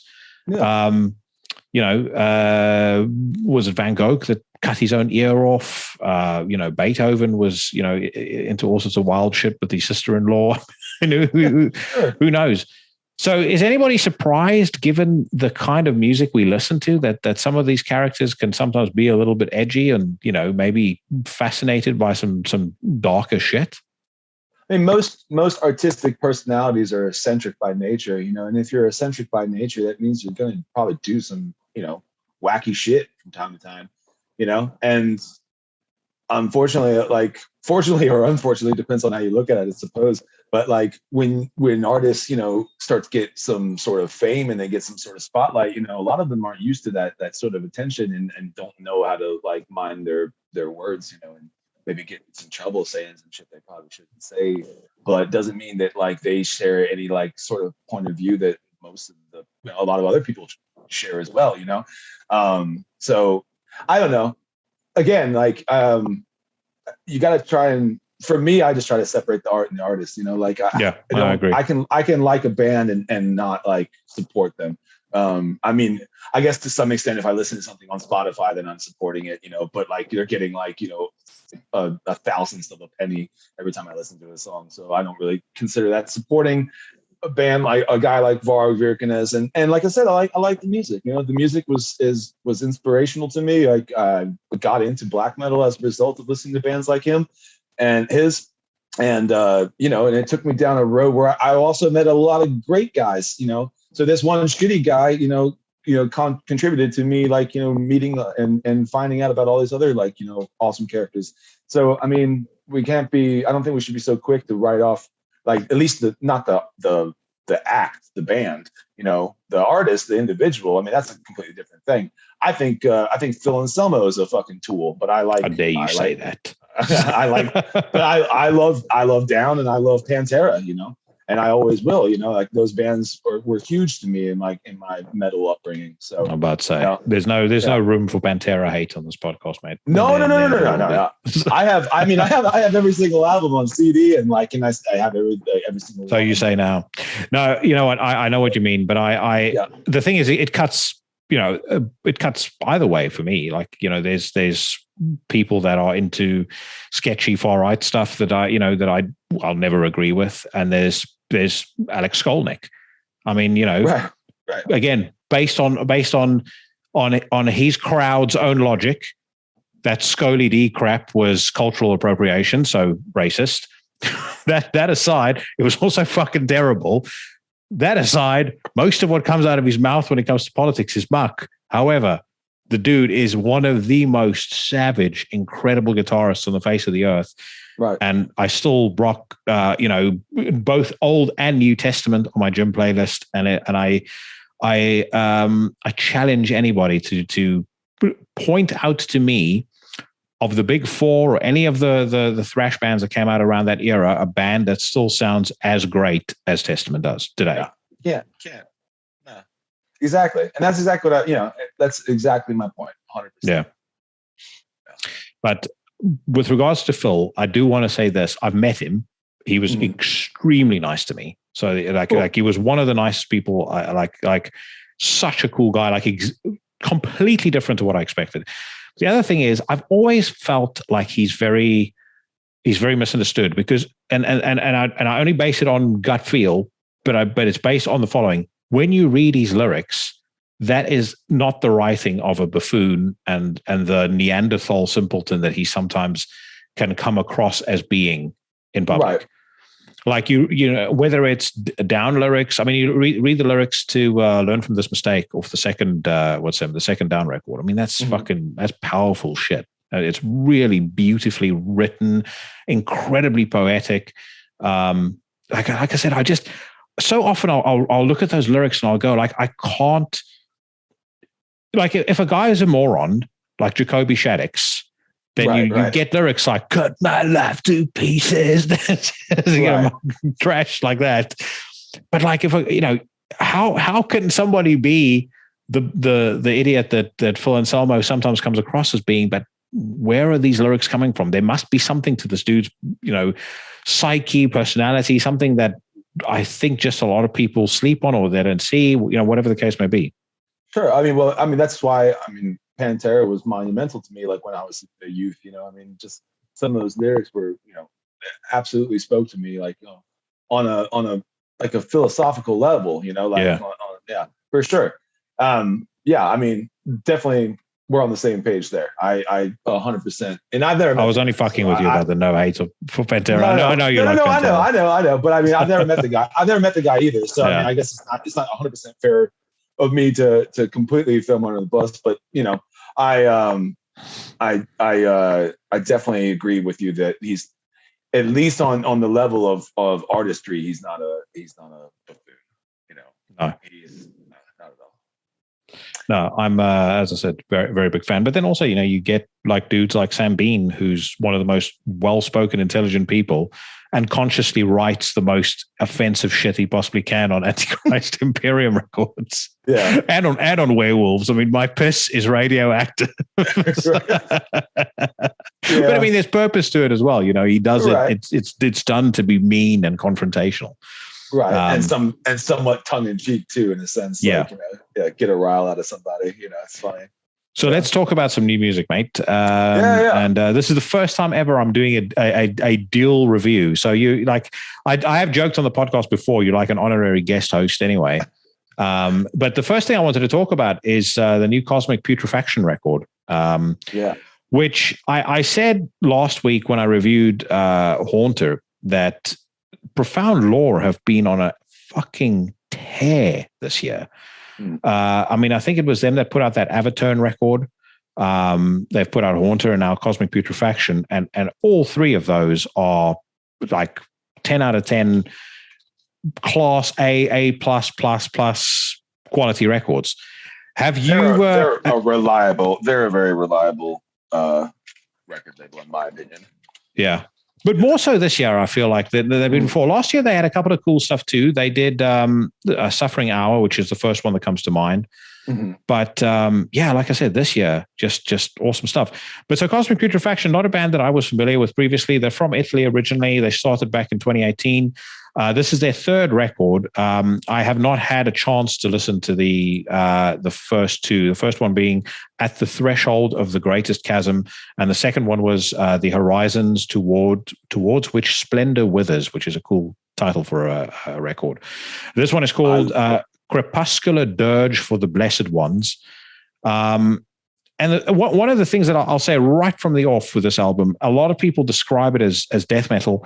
as much as I love death metal, I almost feel like you are underserving this album by calling it death metal. I don't see it as just pure death metal at all. So I was actually struggling with this. So I have been driving around because I'm getting ready tomorrow. I'm doing an episode of Everything Went Black with Mike Hill. I'm sorry, mate, but as of today, you're exclusive to Into the Necrosphere. So you tell Mike. All right, fine. hit the deck, old man. Yeah. No, he's a nice guy. I couldn't do that. He's the best guy. But so I've been just driving around. Like I do my best, like I do my most intensive listening when I'm driving in the car. So I've just been like going on some like little road trips and listening to like the albums that we're doing today, and then some of the stuff that we're doing there. And one of the things that I was having like the biggest issue with was exactly what you're talking about, because I think in spirit it is like a death metal album, but it is sort of it because there's more like, you know, there's a lot more layers to this album. There's a lot more especially like atmospheric stuff that's going on in the background, like whether it's like the bells in like the very last song, or if it's like the chanting in the one of my favorite songs is the lysergic sulfuric waters. I really like that song quite a bit, and that's got like this cool chanting. That's obviously like just done on the synth, but it's done tastefully and it's done well. And even in the intro track to this album, which is a great intro, by the way, there's definitely a lot more going on here than like just your straightforward, like, you know, Cannibal Corpse record.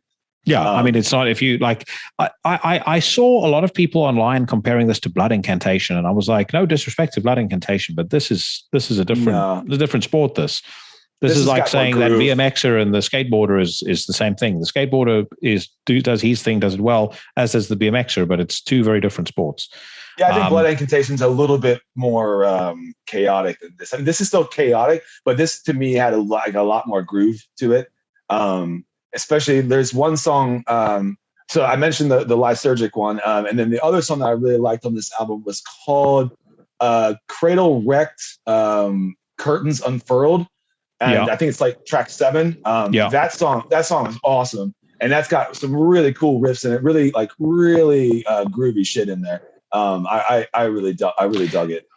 And that's the interesting thing. Like they seem to be able to kind of, in a very elegant way, like elegance and death metal aren't exactly words that go together particularly well, which probably, you know, ironically underscores the point that we just made. But they seem to in a very easy way transition from, they'll do like atmospheric black metal into traditional death metal, into like almost like a Pig Destroyer grindcore kind of groove, and then straight back into something that just catches you off guard. And they throw it around a lot. I mean, on the first record, the first main song, Soul's Upheaval Debris, there's almost like a typo negative kind of vibe on part of the song where you hear that organ, and it sounds like, you know, I could kind of get typo negative hints from that. And then, you know, the next song, From Resounding Silence to the Obsidian Womb, you kind of have this really cool, like clean guitar that just sort of pops up out of nowhere, but it just takes the song and just elevates it massively.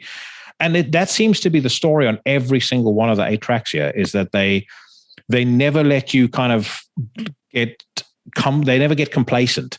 Like they never sort of let you just sit on a piece of music or on a groove or on a riff for too long. Yeah. They're always throwing in something else. Something is coming from, coming from left field at you, and it just makes the record so much more exciting and so much more interesting.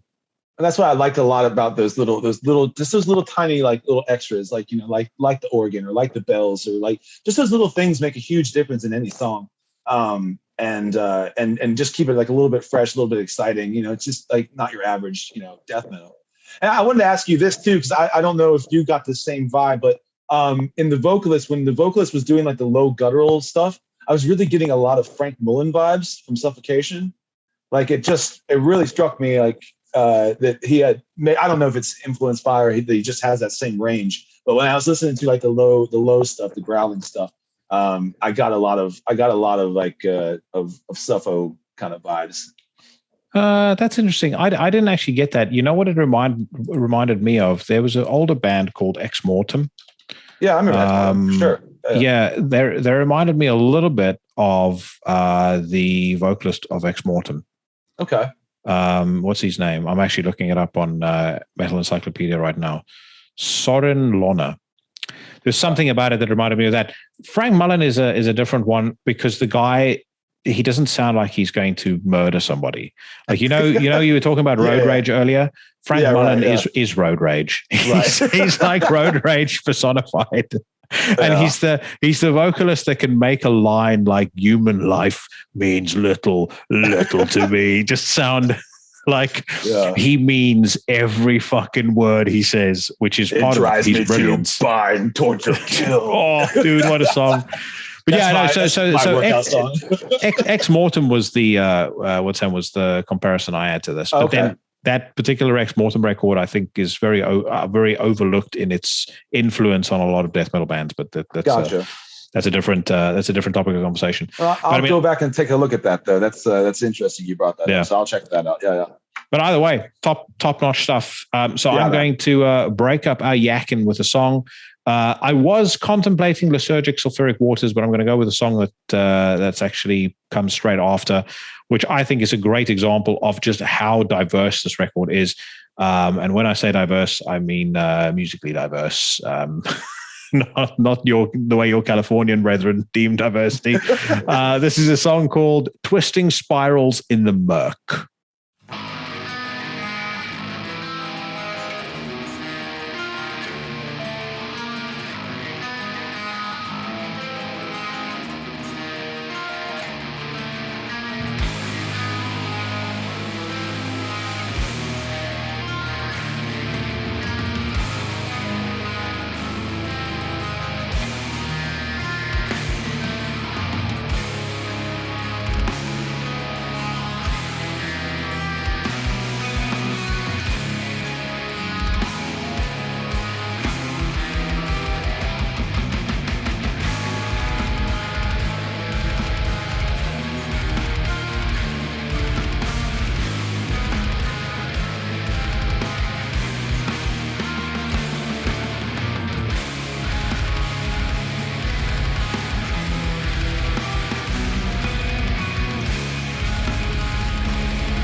All right, so that's Twisting Spirals in the Murk by Cosmic Putrefaction. The record, as I said, is Crepuscular Dirge for the Blessed Ones. It's available on Profound Raw Records.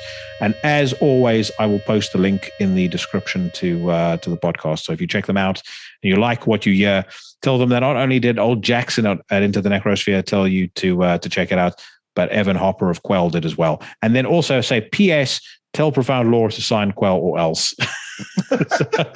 Yes, thank you, please.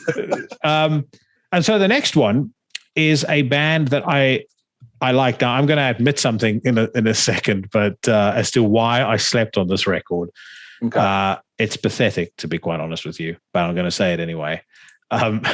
So I loved End of Chapter, which was their last record, or their first full length that came out in 2017. I really loved it.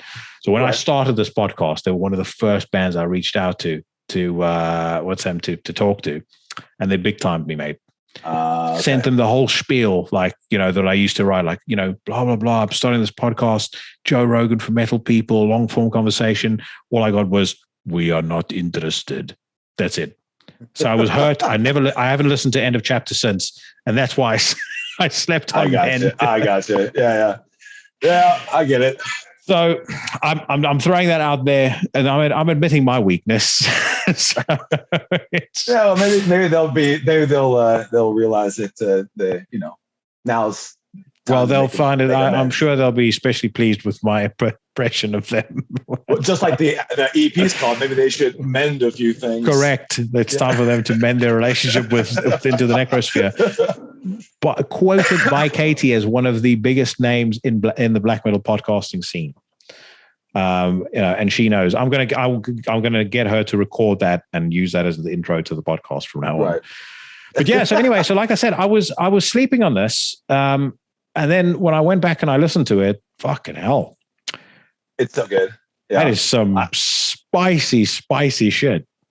Yeah, I love it. It's like, I'm like, I was struggling also with this, like to find a real succinct way of defining what it encapsulates. But I really like, it's like hopeful despair almost is like a good way I think of putting it. Cause it's got, first off, like the intro to this track gave me some like Godspeed You Black Emperor vibes, just like that slow build to something that's going to be real intense. But obviously it's a metal band, so it's going to go, instead of going into like some pulsing like trance shit, it's going to go into like some black metal. But then there's like elements of like, especially with the full body chords, like so in the song, I think it's the last song, Alienation.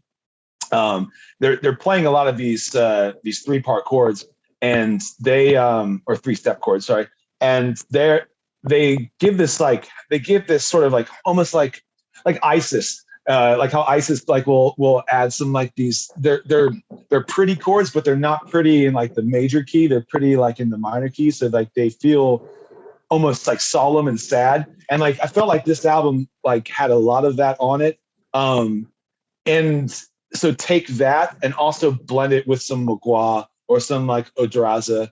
And like, that's kind of what this album, as a whole felt like to me, but still like very unique, not ripping off.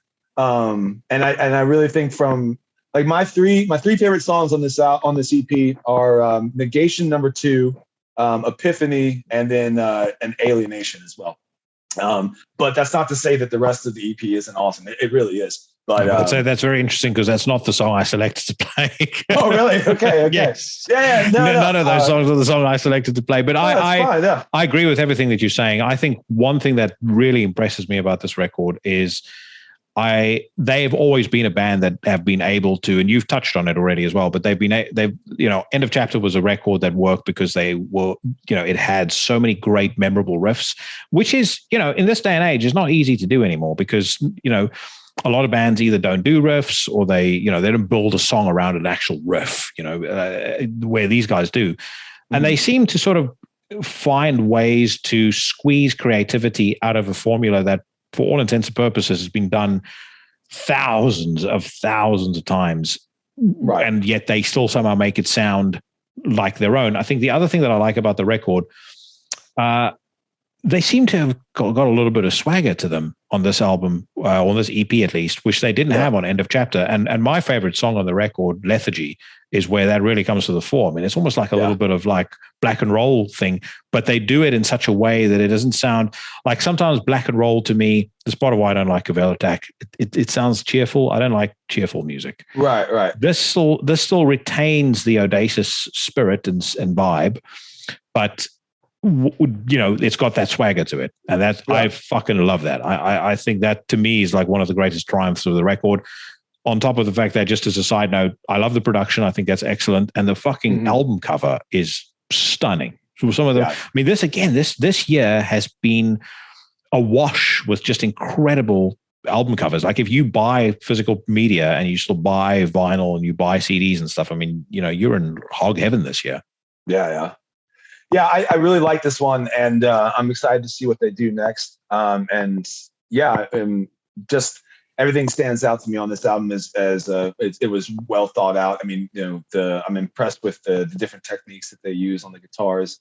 I'm impressed with the overall production, like you said, and the composition in general. I think the album also has a really nice flow to it, start to finish.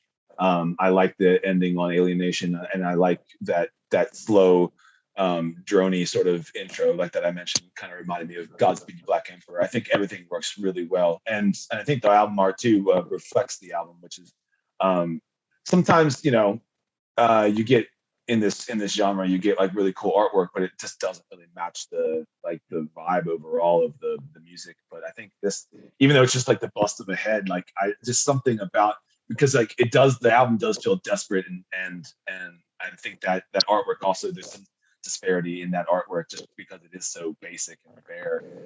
So I think the whole package works. I think it was real well thought out. Top notch. And given the fucking annoying trend by bands to put out full length records that are 30 minutes long, I mean, this is 26 minutes. I don't know why they bother calling it an EP. They may as well just call it an EP. Right, yeah, you're right. But very good stuff. As I said, the record's called Mend. It has been out since April 22nd. I'm going to butcher the name of the label, but I'll say it anyway. L'Acteur de l'Ombre Productions. And I'm playing my favorite song as punishment for Evan for saying mean things about Pantera earlier. This is a song called Lethargy.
That was Lethargy by Au-Dessus off the EP Mend, and once again, link to the band in the also into to the band's Bandcamp in the description of the podcast. And if you do buy yourself anything there, then let them know that my feelings are still hurt about the fact that that I was big timed when I was a fledgling podcaster, keen to have a young up and coming band from Lithuania on the show with me. That's right. You give them money, but let them know that they gotta thank old Jackson. Give them exactly. Give them some of that Dogecoin or something that's going to lose its value imminently. NFT, a Madonna NFT of Madonna's vagina, the insides of Madonna's vagina. Have you seen that? She's done it. I've seen it. Top notch stuff.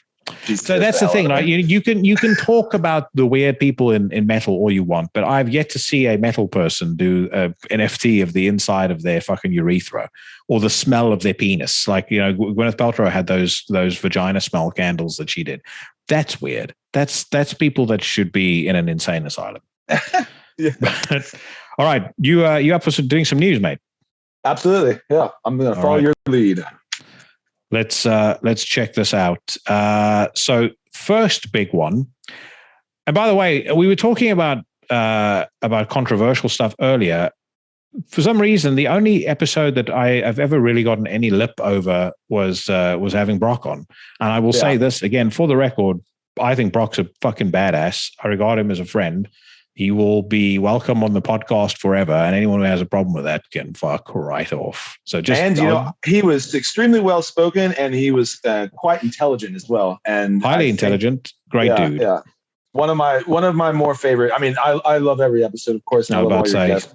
But one of my more, like, I have that one downloaded to my phone because I do go back to it from time to time and listen to it, just because I think he was. I enjoyed his intellect and well-spokenness. So, well, great news, because Panzerfaust are about to release a new album. Eisenwald is pleased to announce the return of Canada's Panzerfaust, unleashing their highly anticipated sixth album, The Sons of Perdition Chapter 3, The Astral Drain, forming the third chapter of the Sons of Perdition tetralogy.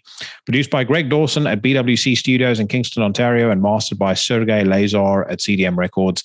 The album will be released in various formats on July 22nd with pre-order options and the first single to be unveiled in the coming weeks. I am fucking excited about that.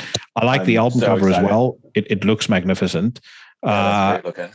Only 5 tracks on the record, but I assume it's going to be like the last couple as well, which the songs are. They're like 14 minutes long, 20 minutes long. Yeah, guaranteed. But I mean, this band is elite of the elite, in my opinion. I really think. Notch. Yeah. Top notch. You're ripping me off. I realized last week that I used that fucking phrase way too many times. Yeah, you've got your what is that called? I can't even think of it. Like your slogans or whatever. My vernacular. Your vernacular. Yeah, you got your vernacular for sure. Well, the thing is, like when I'm doing the news segment, I mean, I try and I never do like a retake of anything. It's just I just go. So sometimes you're thinking about a couple of different things, and the dog is carrying on in the background, and you're distracted. So you fall back to some of your favorites. There's only so many descriptive words too. Like, if you watch any of those like cooking shows, they're always like, oh, it's savory and sweet, and like, it's like, there's how many fucking words are there? Ways to describe something. So, no. But very, very good. Very excited for Panzerfaust. Love those guys. Can't wait. That maybe probably wouldn't do it. I was sitting thinking now I should maybe drop Brock a line and say, how about having us have a little exclusive on Into the Necrosphere? It's probably record deal shit. He probably can't do that, Yeah. Well, so far, mostly the news is pretty shit. Okay, so I know when we were doing a sound test earlier, we were checking this out. I must say, so the headline I'm looking at for anyone who's listening to this is Decapitated, new single out. It feels to me like no matter how many fucking singles they put out, I cannot muster any degree of interest or excitement for this album. And there was a time where I loved Decapitated, and I still love Carnival is Forever. I still love The Negation. I remember seeing them live on the Negation tour and just being blown away. It's like that was one of my favorite death metal shows that I'd ever seen. whatever happened to them in the last couple of years to make them decide to be this kind of midway between a fucking Pantera clone and In Flames? It's ghastly to me. But anyway, it says here, the release of the long-awaited new album Cancer Culture is getting closer and closer. Today, we get yet another taste of what the new music output has to offer with their newest single video, Just a Cigarette.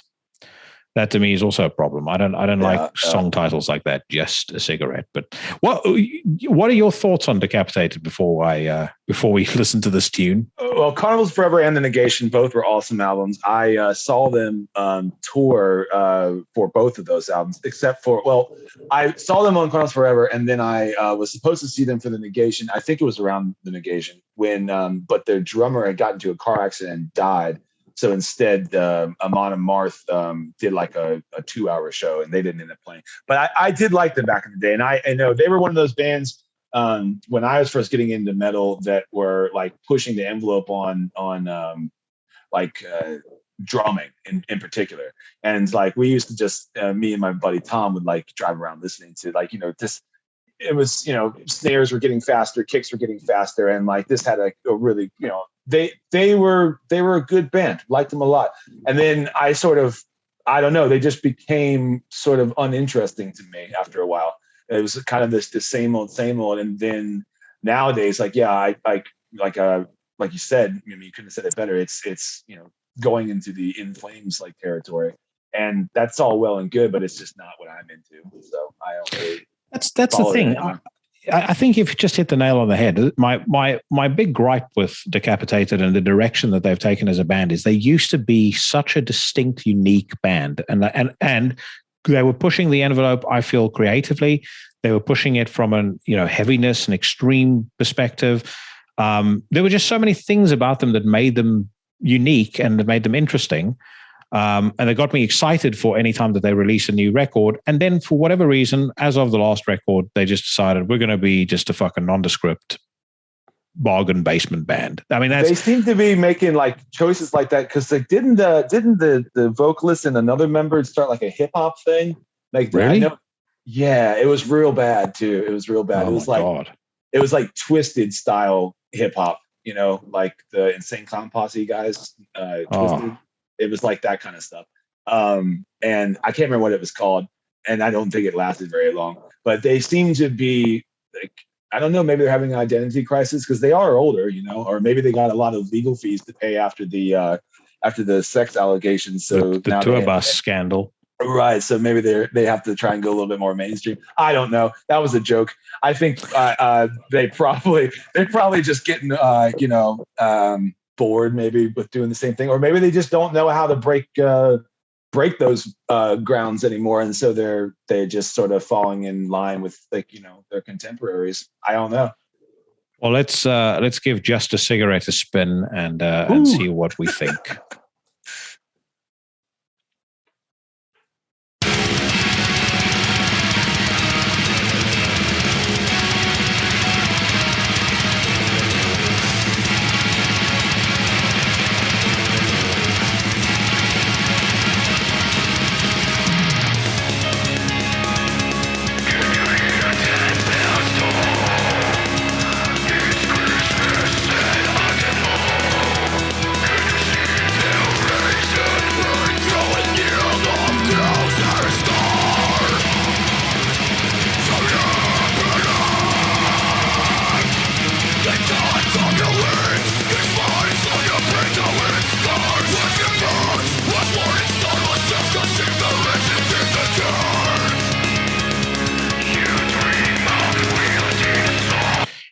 As a rule, verse riff is awful. Yeah, I agree. And as a rule, I don't really like when people put their vocals through a distortion pedal. I think it sounds terrible. And it still sounds weak somehow. I don't know how that's even possible. Like it still sounds like it has no power behind it. No.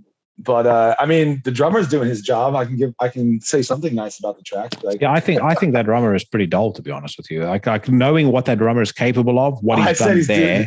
Yeah, right. True. It just sounds so It sounds so mechanical. I know this is, I'm like a broken record with this on the podcast, because it's been something that as I grow older, I've become really sensitive to it. It's just shit, unimaginative drumming.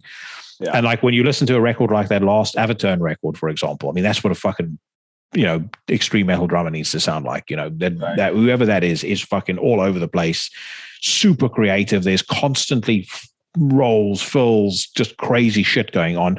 But even like Igor Caballero on that Absent in Body record, I mean, that was like a really restrained performance, but just stunning. I mean, that's like exactly what, like, again, what I think the standard should be for extreme metal drumming right now. But that's just, everything about it just sounds so fucking, it sounds so $6.99 sale, It sounds like shit that's going to be on sale in 3 months' time. It's predictable, like, I mean, yeah, it's they need to take their time. And I, again too, like, this is something that's not usually discussed, but like, I don't know what their record label situation is, but I think a lot of bands like that, I think one of the reasons why underground bands, like lesser known bands, I suppose, are coming out with more groundbreaking material is because they don't have maybe the pressure, and they maybe have like more time to work on what they're doing. But like that seemed very predictable. It seemed very rushed. It seemed like you mentioned, like a la In Flames or Dark Tranquility or something like that. And those bands are already out there. And if I want to listen to that, I just listen to them. I mean, no, I never want to listen to them. So it's that problem is solved. Right. All right. Anyway, so that's shit. Yep. There's too many other things that I'd rather listen to that I'm not going to bother even listening to that Origin song. No, actually, no. I backtrack. I will listen to it because I do like this band. I hated that first single. So maybe on this one they can salvage it. I'm going to say something real quick before you even hit play. If the bass is louder than the guitar, like it was on the last track, then I'm going to be disappointed. So let's go ahead and take a listen. I think that stage pose on the thumbnail, I've got questions over that as well. Yeah. But anyway, let's give this a listen and see.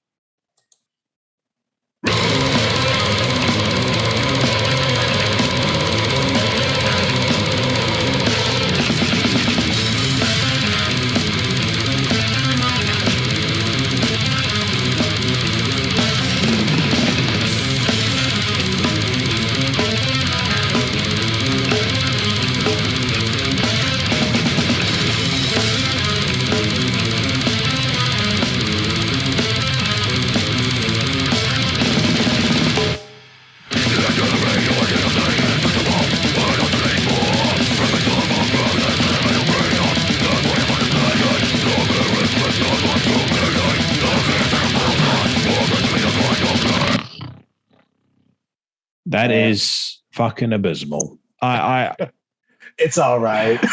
No, it's terrible, mate. I mean, there's a lot of technicality. There's a lot of technicality going on there, and there's a lot of skill to what they're doing, but it lacks any kind of soul, any kind of spirit. Again, it seems predictable. I mean, yeah, like that riff is like pretty, like, do. I mean, that's, I've heard that riff before, and then just to like have the drum roll straight into like the blast with it, it's just, it didn't, compared to that, the two things that we just reviewed. I mean, that seems like it. I don't know.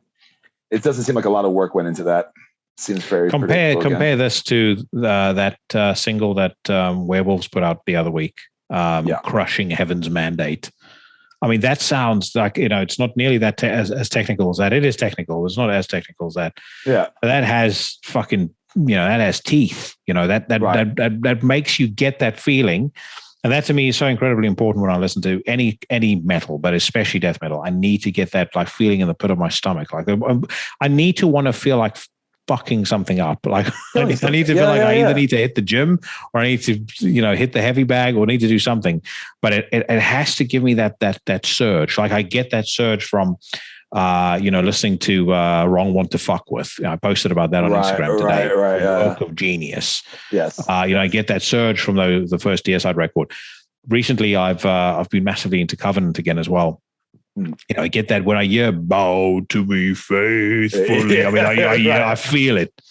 I don't feel anything from that. I was listening to "Foreshadowing Our Demise" by Skinless the other day, and I mean, when I listen to that album, like I just want to punch holes in my wall. It's like just instantly just fills me, like gets my blood boiling.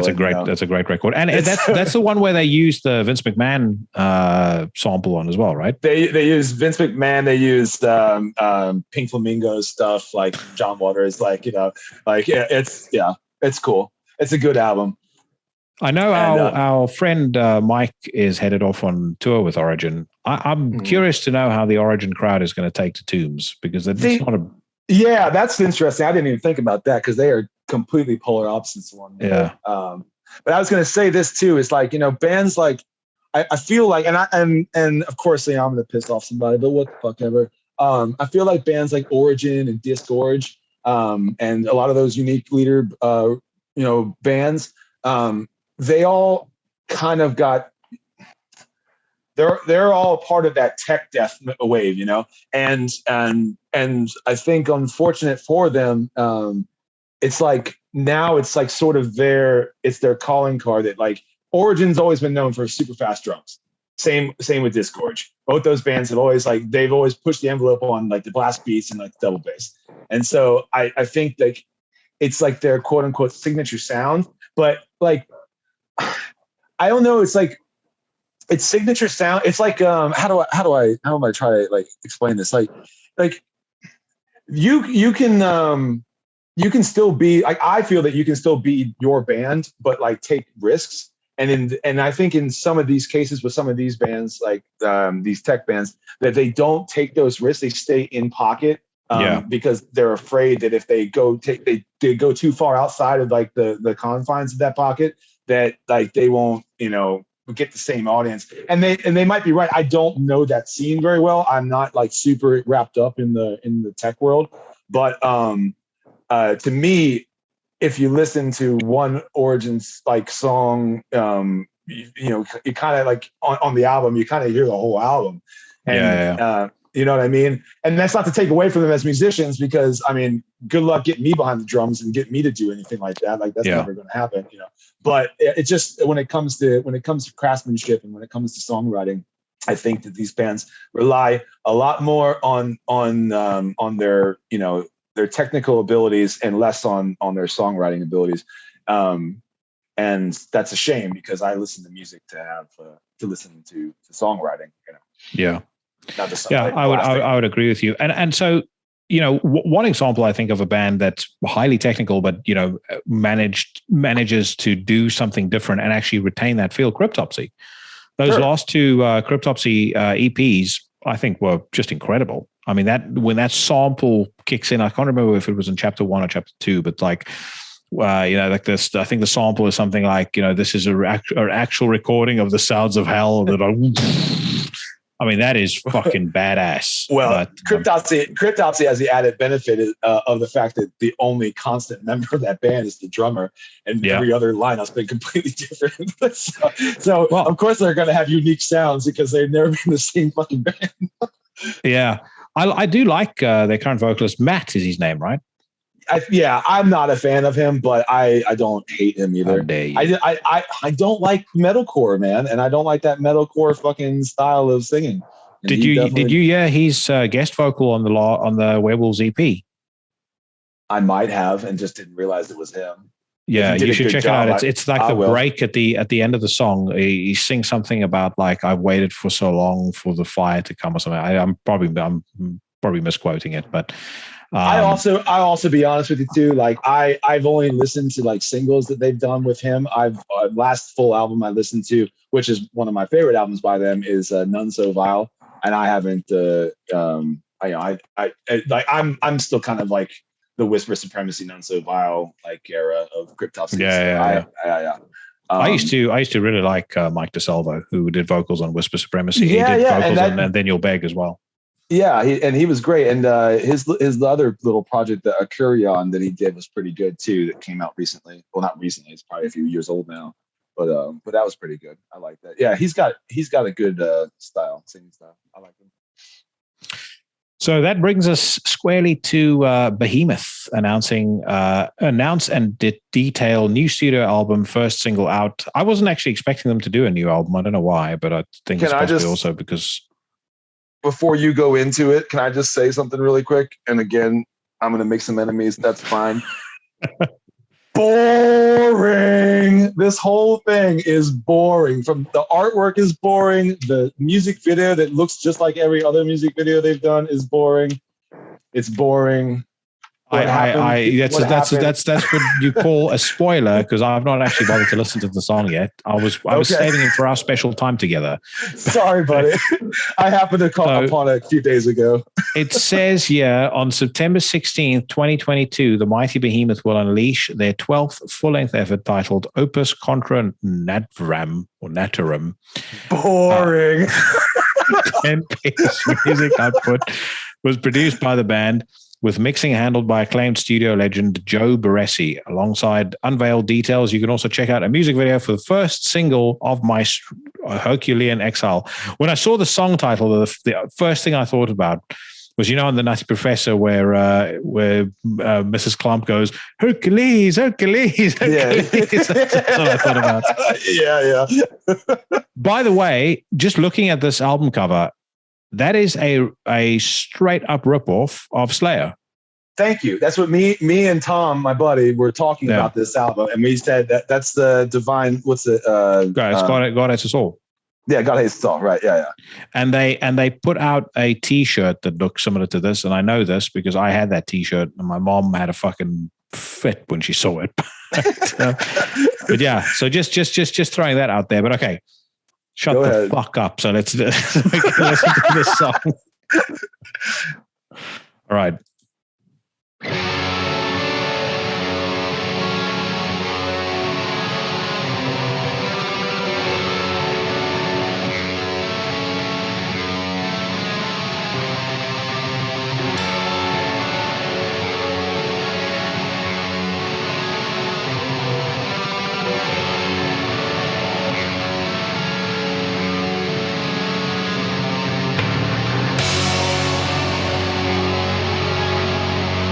Just before the song goes any further, those guys on the those two dudes standing outside that house, those are the Vice reporters after Gull kicked them out. They're still waiting to finish the interview. All right, let's carry on. Well done.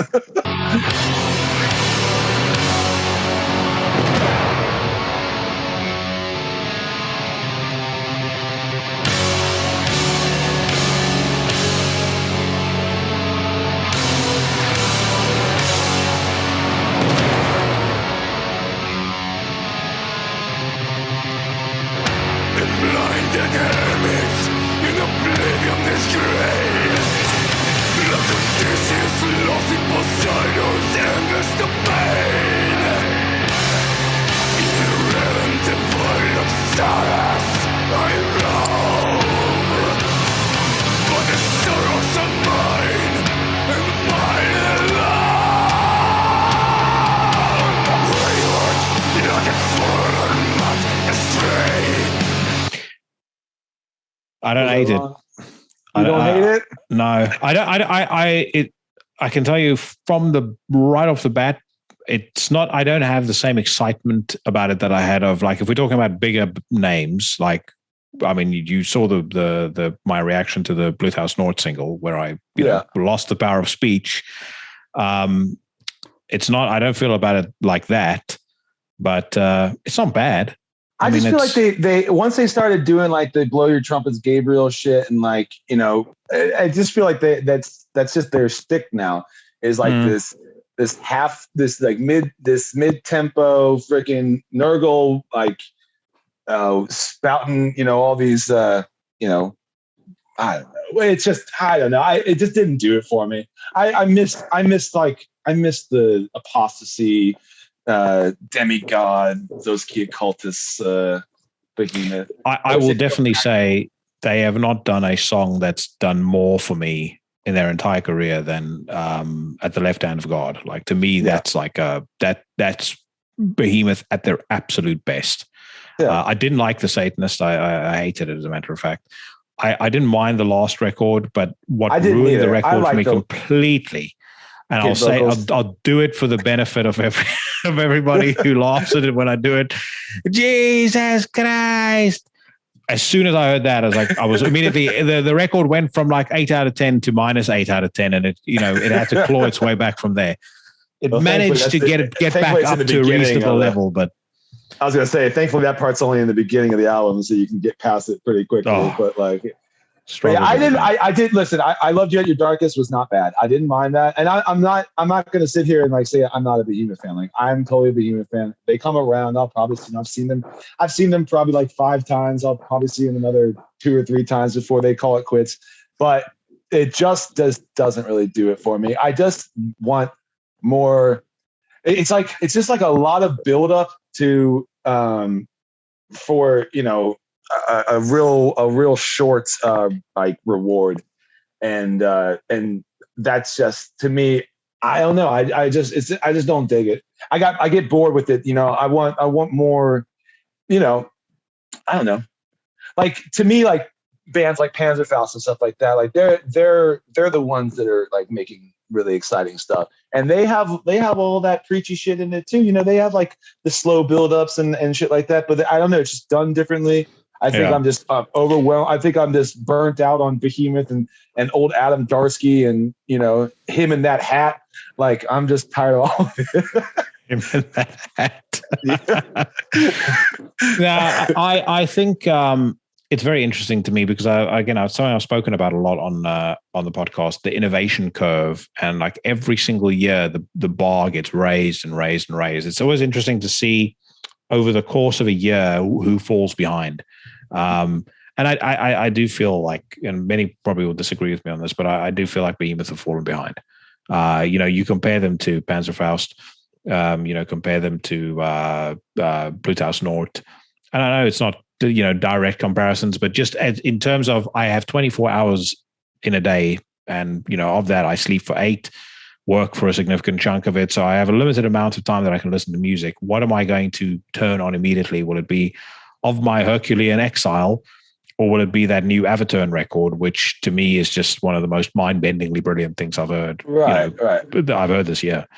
And I think we all know what the answer to that's going to be. Right. And I mean, frankly, both of the records we just reviewed. Right. Exactly.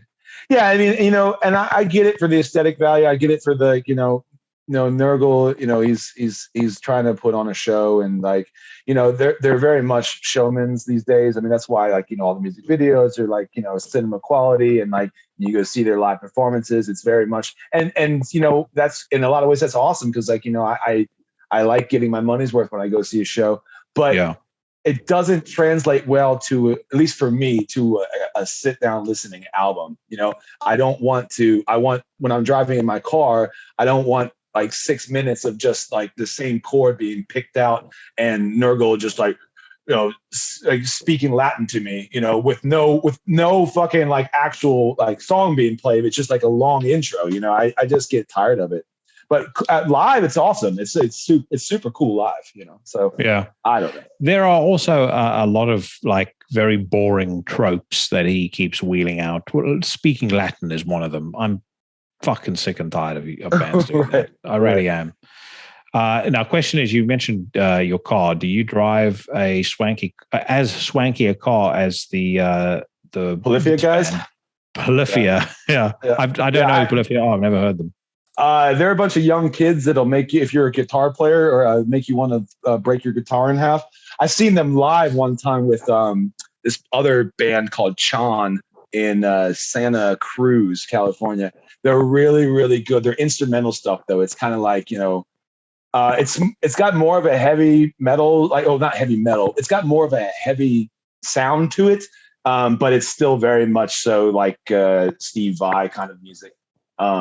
It's very, very noodly, very technically. So in other words, not music Jackie's going to enjoy. You're not going to like it. No, you're going to hate it. And you're going to hate them because they're they're these. But they don't look like they lift. So that was, when I looked at that photo, first thing was like, there's none of these guys are swole. So that's problem one. They eat a lot of tofu, probably. I was about to say problem two, at least half of them are vegan.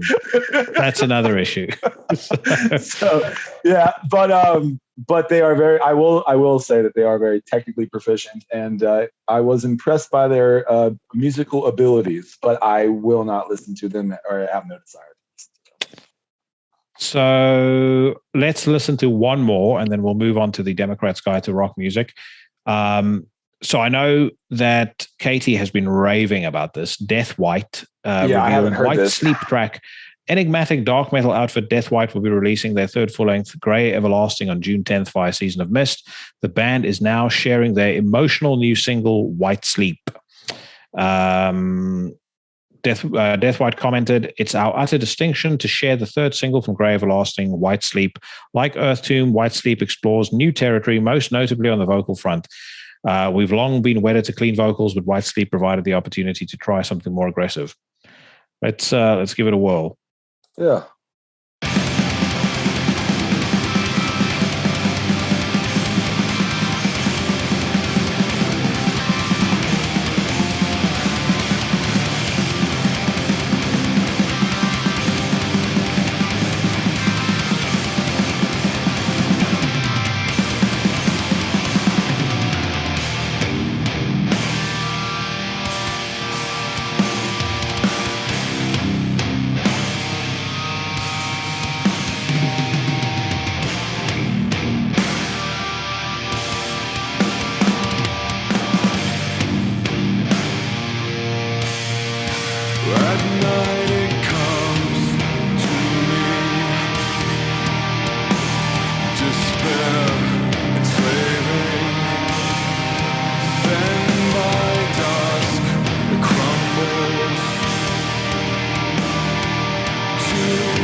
I like that opening riff very much. Mm-hmm. It loses me a little bit on that break. Mm-hmm. I think the guy's voice is very, very good. Mm-hmm. I'm going to sound like a fucking Neanderthal saying this, but there's not enough testosterone in that verse to me to keep me like. Katie and I were actually talking about this the other day, and we were going back and forth about bands we've missed live, and I said, like, one of the things I always regret is I never got to see Nevermore or Sanctuary play, and she was like, I never got to see Nevermore, but I saw Sanctuary. There's a song called I Am Low off of the last Sanctuary record, which is like it's a slow song, but I mean that's a great example of where you take that clean singing and you still make it sound fucking badass, right? Like wounded badass. So this just, I don't know. Yeah, I don't know either. Like I said, that opening riff, great. I mean, if Katie rants about it, then I mean, I'll give it a second listen. I mean, I like bands like Swallow the Sun and stuff like that. So I mean, maybe this will grow on me, but I feel like I got to listen to it more. Well, let's hear when the aggressive vocals kick in. Yeah, let's see. I want to hear that too. Give it another minute. Yeah.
So I actually like that bit that I just stopped in now. with the harmonies. with the harmony. That I really like, actually. The rest of it, like I said, it's not bad. I agree with you. It's something I think I'm going to need to actually properly listen to. You know, that's why I always say it's like, you know, this is sort of a first impression segment. I can't listen to the whole song, but you do need to. Yeah, maybe they'll have some, like, you know, same with like Swallow the Sun, and you know, even Catatonia. Like they have some songs that I'm less enthusiastic about, but then they'll later on the album they'll like redeem themselves by doing something that's fairly heavy, you know, and it's got like a good groove to it. So.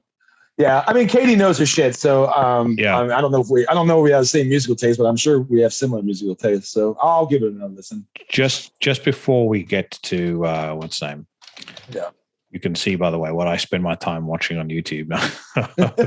Tim Pool, skateboarding, music. I'm addicted to this Ennis Yilmeiser guy. He like looks at super expensive houses and then cars. But anyway, I wanted to play you something like you were, we're talking about hard music. Are you a fan of Terror? Oh yeah. Are you going to play the new one with Corpse Grinder? No, well, I actually don't like that song very much. Okay. But I saw Mike Scondato of Necromaniacs. He was talking about this being his favorite hardcore album of the year. I very much agree.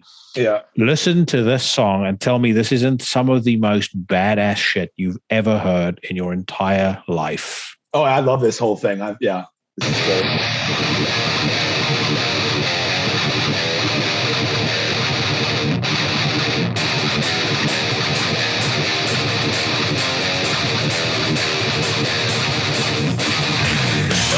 It's fucking killing you.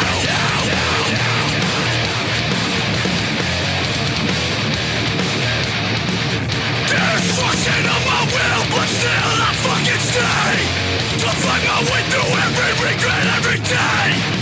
Laws of disaster and decay. You want a life on your own, have it your way.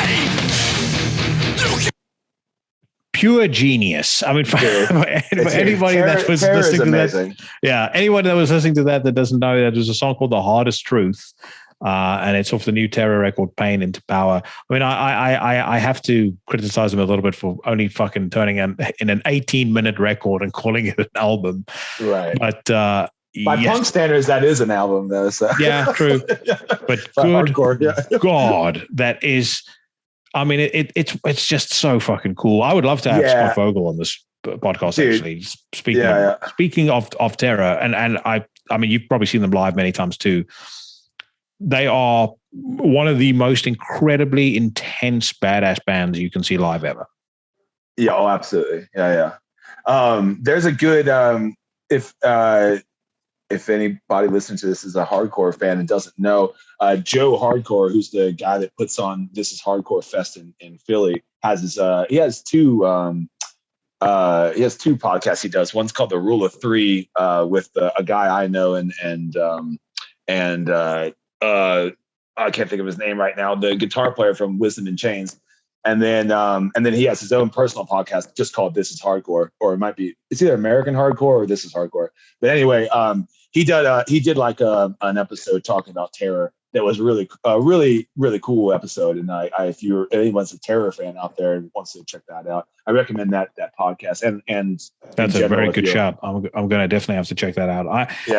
Hardcore to me, like my relationship to hardcore is very much like my relationship to hip hop. I really like, but I find there's an awful lot that's crap that you need to kind of sift through. I don't like hardcore with any kind of singing or anything like that. And so, like, I like stuff like Expire, No Innocent Victim, things like that. Terror, obviously, one of the most highly. Earth Crisis to me is just pure genius. Yeah, I'm the same. Infest and Integrity and anything that's got like you said earlier, like some testosterone behind it. Hardcore is man's music. Right. As we scroll down the Democrats' Guide to Rock Music, Rammstein kicks off European tour in Prague. Flames abound. Did you see that music video that they did? Most recent one? Yeah, the one where they sitting plastic in the circle. Surgery? The plastic surgery one. Yeah. No, I saw that as well. The record isn't all that great, but there's a couple of okay songs. It's like all the albums, there's like two, three decent songs, and the rest is crap. But it doesn't matter because if you see them live, I cannot more strongly recommend people watch them if you can, and probably make sure you try and watch them now because Till is pretty old already. So it's on my bucket list. I still haven't done it yet, bro. So. Your life will change. It's like listening to this podcast, life changing. Right. Exodus is Gary Holt. It's almost a year sober. I'm playing the best I ever have. I agree with that. I saw Gary with Exodus, and there's like a intensity to them live now. I spoke to Jack about it as well, which is just it's fucking great to see. I love seeing when the old guard actually come out and they feel like a young band. It's like seeing a bunch of young lions on stage wanting to rip it up. I love seeing it. Yeah. So I'm glad showing it how it's done. Yeah. I'm glad Gary has found his piece. I really like that last Exodus record, and I was not expecting to like it at all. I think I might even have said something mean about it on one of the news rant segments. And then I listened to it. I was like, fuck it, this is brilliant. Slipknot's Corey Taylor plays acoustic set at Florida's Spokala Horror Convention. I can't stand again. Boring. I can't stand Corey Taylor, but I saw a cover that he did with, I think it was Camp Freddy of Van Halen's "Ain't Talking About Love," and no matter how much I despise the guy, he can fucking sing, and he sounds great doing that song. That's like the song that he was born to sing. It's such a great cover. It's still a jobber song. Now that you live in Virginia, your new favorite musician, Ted Nugent, encourages Trump supporters to go berserk on the skulls of Democrats. That's helpful. That's what we need. More violence ensuing. Oh yes. Watch Metallica's James Hetfield get emotional at Brazilian concert, receives group hug from his bandmates. I saw this, tied into the stuff that we spoke about. I think it's I think it took a lot of him to do that. Now, that being said, I do miss drunk James, and I don't want him to get back on the booze because it's bad for him and all that sort of stuff. But there's such a thrill from seeing that guy in his prime in 1990 or 1991, and he's on stage yelling, spitting at the audience, and like just being a fucking total badass. I love it. I'll never not love it. Sure, of course. I mean, that's it's those antics that make rock stars great, but there's always a price to pay. And there's something ironic about a fucking band that's full of a bunch of fucking ex-alcoholics and ex-addicts that come out with their own fucking line of whiskey. Like, yeah, I did. I think I spoke about that actually on the show once. It's like, it strikes me as a bit ironic here that this dude has just gone into rehab, and here we go, blackened whiskey. Right. He took some samples home with him, of course. This shit's pretty good. But like I said, I mean, James, I always have a soft spot for him. But like there'll always be part of me that wishes I could just once have seen that James from, like, if you go on YouTube and you look, I think it's like type in Metallica Milton Keynes 1994 or something. Jesus Christ, man. Fuck. It's so good. The Live in Moscow is still going to be the coolest fucking thing like any metal band's ever done ever. Like, I mean, it's just, Pantera stole the show there. For sure. But I'm just saying, like, just being like the fact that they were at that event, it's like just one of those things that like you'll never be able be able to recreate again. I don't it'd be something like that ever again. So next headline, ex-Cro-Mags frontman John Joseph, why I moved from New York to Florida. I like Cro-Mags and I like John Joseph, but I just want to point out one thing. And if you're watching this, you may see it. If not, look up a photo of him recently. I know he's a storied vegan. That, my friend, right under his chin, those are breasts. And the reason that the man is thin and has breasts because he takes in a lot of soy. Soy produces estrogen in the male body. I could never in a million years walk around like that. Never. Just wanted to point that out. Next, it says here, former Chromax frontman John Joseph, a pioneer of the punk rock and New York hardcore music genre, spoke to the Tea and Fuckery podcast about his recent decision to move to Florida after living in New York City his entire life. The 59-year-old, who is also an author, Ironman triathlete, and proponent of a vegan, clean living lifestyle, said in part, as transcribed by blabbermouth.net, I don't want to read this. I'm going to skip past the New York stuff. Okay. Quality of life has gone down in New York City, man, and it's the politicians' fault. If people do fucked up shit, you don't let them out of jail. Dude, I'm sorry. I did time when I was a kid. The thing that really got me was, like I said, the quality of life was going down. The whole shit they pulled over COVID, shutting the fucking city down with all these vaccine passports for shit that don't even work. Motherfuckers are talking about needing 5 shots now. So if it don't stop the spread and don't stop you from getting it or anything else, why the fuck are they mandating it? And it just got real stupid. I go back a lot. I'm working on the new blood clot record right now. So I was up there mixing and doing other stuff. And I still do walking tours and everything. Florida is home base for me, and I love it because the cost of living in New York is ridiculous. Well, I agree with him. He's got, I mean, say what you want to say about his dietary advice, but like he's got a pretty big opinion on him. I follow him on Instagram, and I think he's been canceled a few times. Like I banned a few times. I was just about to say, mate. Now that he's against the vaccine and he's moved to Florida, he'll be next on the for sure. on the sketch list that people are going to scroll through his social media and go, and guess what else I just found out? He likes Jordan Peterson. He probably does. I'll tell you something too. And you can take away some of my metal points from me if you want to. But I've read. I have both of his books. Well, I think he has more than 2 now. But I have the Unfuck Your Health and the Meat is for Pussies, and I read both of them, and I actually like the books. I mean, I'm not going to adhere to like that strict of a vegan diet, but I definitely and I am 100% with him about buying organic foods and like staying away from like the Monsanto. Yeah, I agree with that. Pesticide stuff. Yeah, 100%. So yeah, and I thought they were funny books too, because he's got a fucking mouth on him. So like you're reading these books, and he's like, it's like you can hear him actually talking in the books. So I thought they were a good read. I did enjoy them. Dude, he has definitely one thing no one can take away from him is, no one's ever going to be able to look at him and go, yeah, man, that dude talked the talk and, but didn't walk the walk. He stuck to his guns for sure. Yep. He's never changed. Nah. So, no, I like, I mean, I know I poke fun at vegans. I know there's vegans that listen to the podcast. That's your thing. I think you must eat what makes you feel good. I do not feel good if I don't eat red meat. That's just the reality of it. The only thing I don't want, it's the same with everything in life. I don't want anybody telling me what I can and can't eat. Right. That's the main thing. But if you feel better eating a vegan diet, then you for sure should do that. And Jackie can be mean, but he's not picking on you. If you like eating soy, that's okay. Don't worry. Well, those are breasts though. There's no two ways about that. Yeah, that's pretty questionable. Yeah. He's also old, so that happens.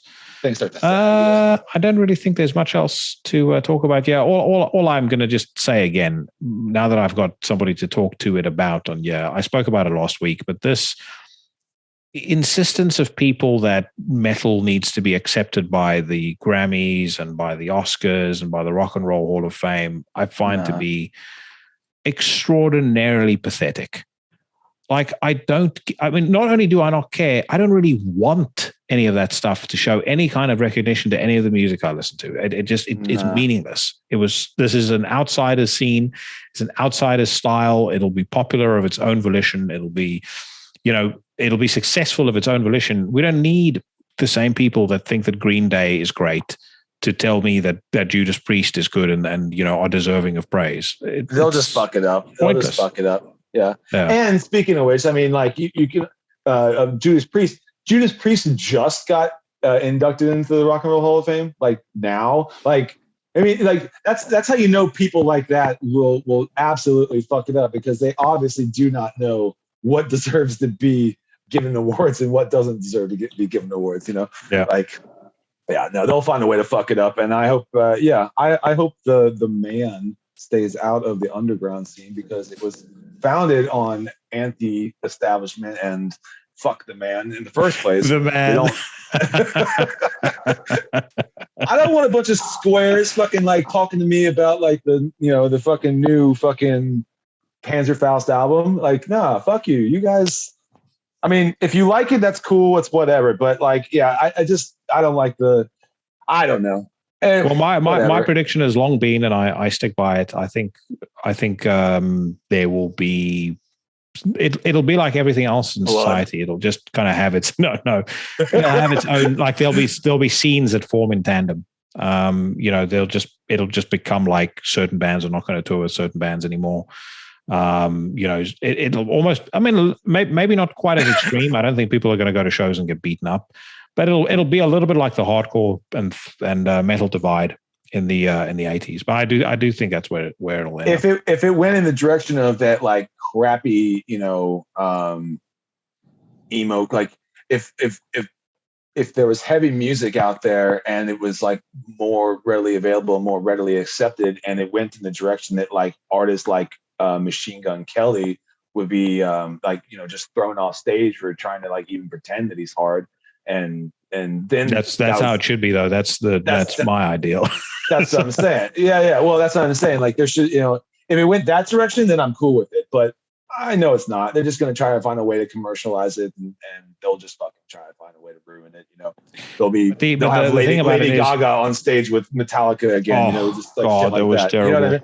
It'll be like that though. That's what they'll try to do. They'll have I don't know, Celine Dion singing with Cannibal Corpse, or something like that. Mate, that's the thing though. The underground is always going to be the underground, right, and there's always going to be a Daniel Roston to hold the banner high. There's no compromise in that dude, and that's part of why I love him so much.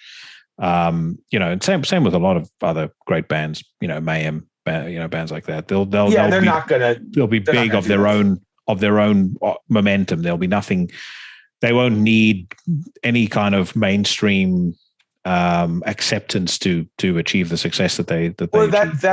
That's also the thing too, which is the biggest joke, which I think is really funny that that the establishment thinks that any of these bands need the establishment, because all these bands have had to fucking claw at the skin of their teeth to fucking like make ends meet and like get shows and go on tour, and like they don't need these fucking big establishments. They're like stepping in like, hey, we're gonna help you guys. I was like, fuck you, man. We've been doing this shit for fucking 25 years on our own. You can kiss our ass. And you're going to get a lot of pushback. Maybe newer bands, they might fucking fall for that, that old trick that the establishment will pull. But the old guard, they're not going to fucking fall for that shit. They've seen it come and go 100 times. They don't want anything to do with those motherfuckers. They're doing just fine in the underground scene. They don't need any. Yeah. I agree. All right, dude, we've been talking now for 2.5 hours. I've got to fucking piss like a racehorse. Hey, man, it was great. Yeah, always nice awesome to see you, man. We're going to need to do another one at some point soon, because we didn't talk about Quell whatsoever, and I did actually want to talk about it, but I'm going to get hemorrhoids if I keep sitting. It's no worries, man. No, I had a blast doing this, and we'll talk again soon. No problem. Yeah, no, for sure. So I'll be back next week, everybody, with Andy Marshall of Sur in exactly 24 hours, not 24 hours. 36 hours. I'm in the air, headed to the Munich High-End Hi-Fi show, which I cannot wait for. So I'll be talking about that on next week's show as well. I'm going to play out with the most fitting song that I could possibly play out with. I have to be very honest, because people have heard me talk about it. I've never been the biggest fan of Black Dahlia Murder's music, but what I did say on social media is my mind was blown by just how massive the outpouring of support for Trevor was when the news came out. Like probably the only other guy I can recall where there seemed to be such a sort of unanimous love for him was Dimebag. And what that means to me ultimately is that it definitely transcends my petty little likes and dislikes. And it kind of made me go back and check out some stuff. I'm still not a convert to their music. I do hope they continue as a band. I hope they find somebody and continue, because it's, he also left behind, bandmates who worked very, very hard to make the band as successful as they are. And ultimately, you know, like I said, there's a lot of fans of the band, and they you know, the music is going to linger on for far longer than Into the Necrosphere, most likely. But what I would say is one song I did listen to that I did like, and I'm going to play out with it, is off their last record, Verminous. It's the title track. It plays us out. I hope you guys enjoy this one. Hope you guys enjoyed the show. Evan, thank you so much once again for coming on. Fucking great seeing you, and great seeing you. Most importantly, great seeing you in good health. Thank you. And you know, hopefully at some point in the not too distant future, I'm going to be in the States and we can finally meet up in person. And yeah, man, that'd be great. We're gonna go to the gym, and if you can't lift, I'm gonna give you a wedgie, and I'm gonna run off. But, I'll start working on it now. I will see all of you bad motherfuckers again next Tuesday.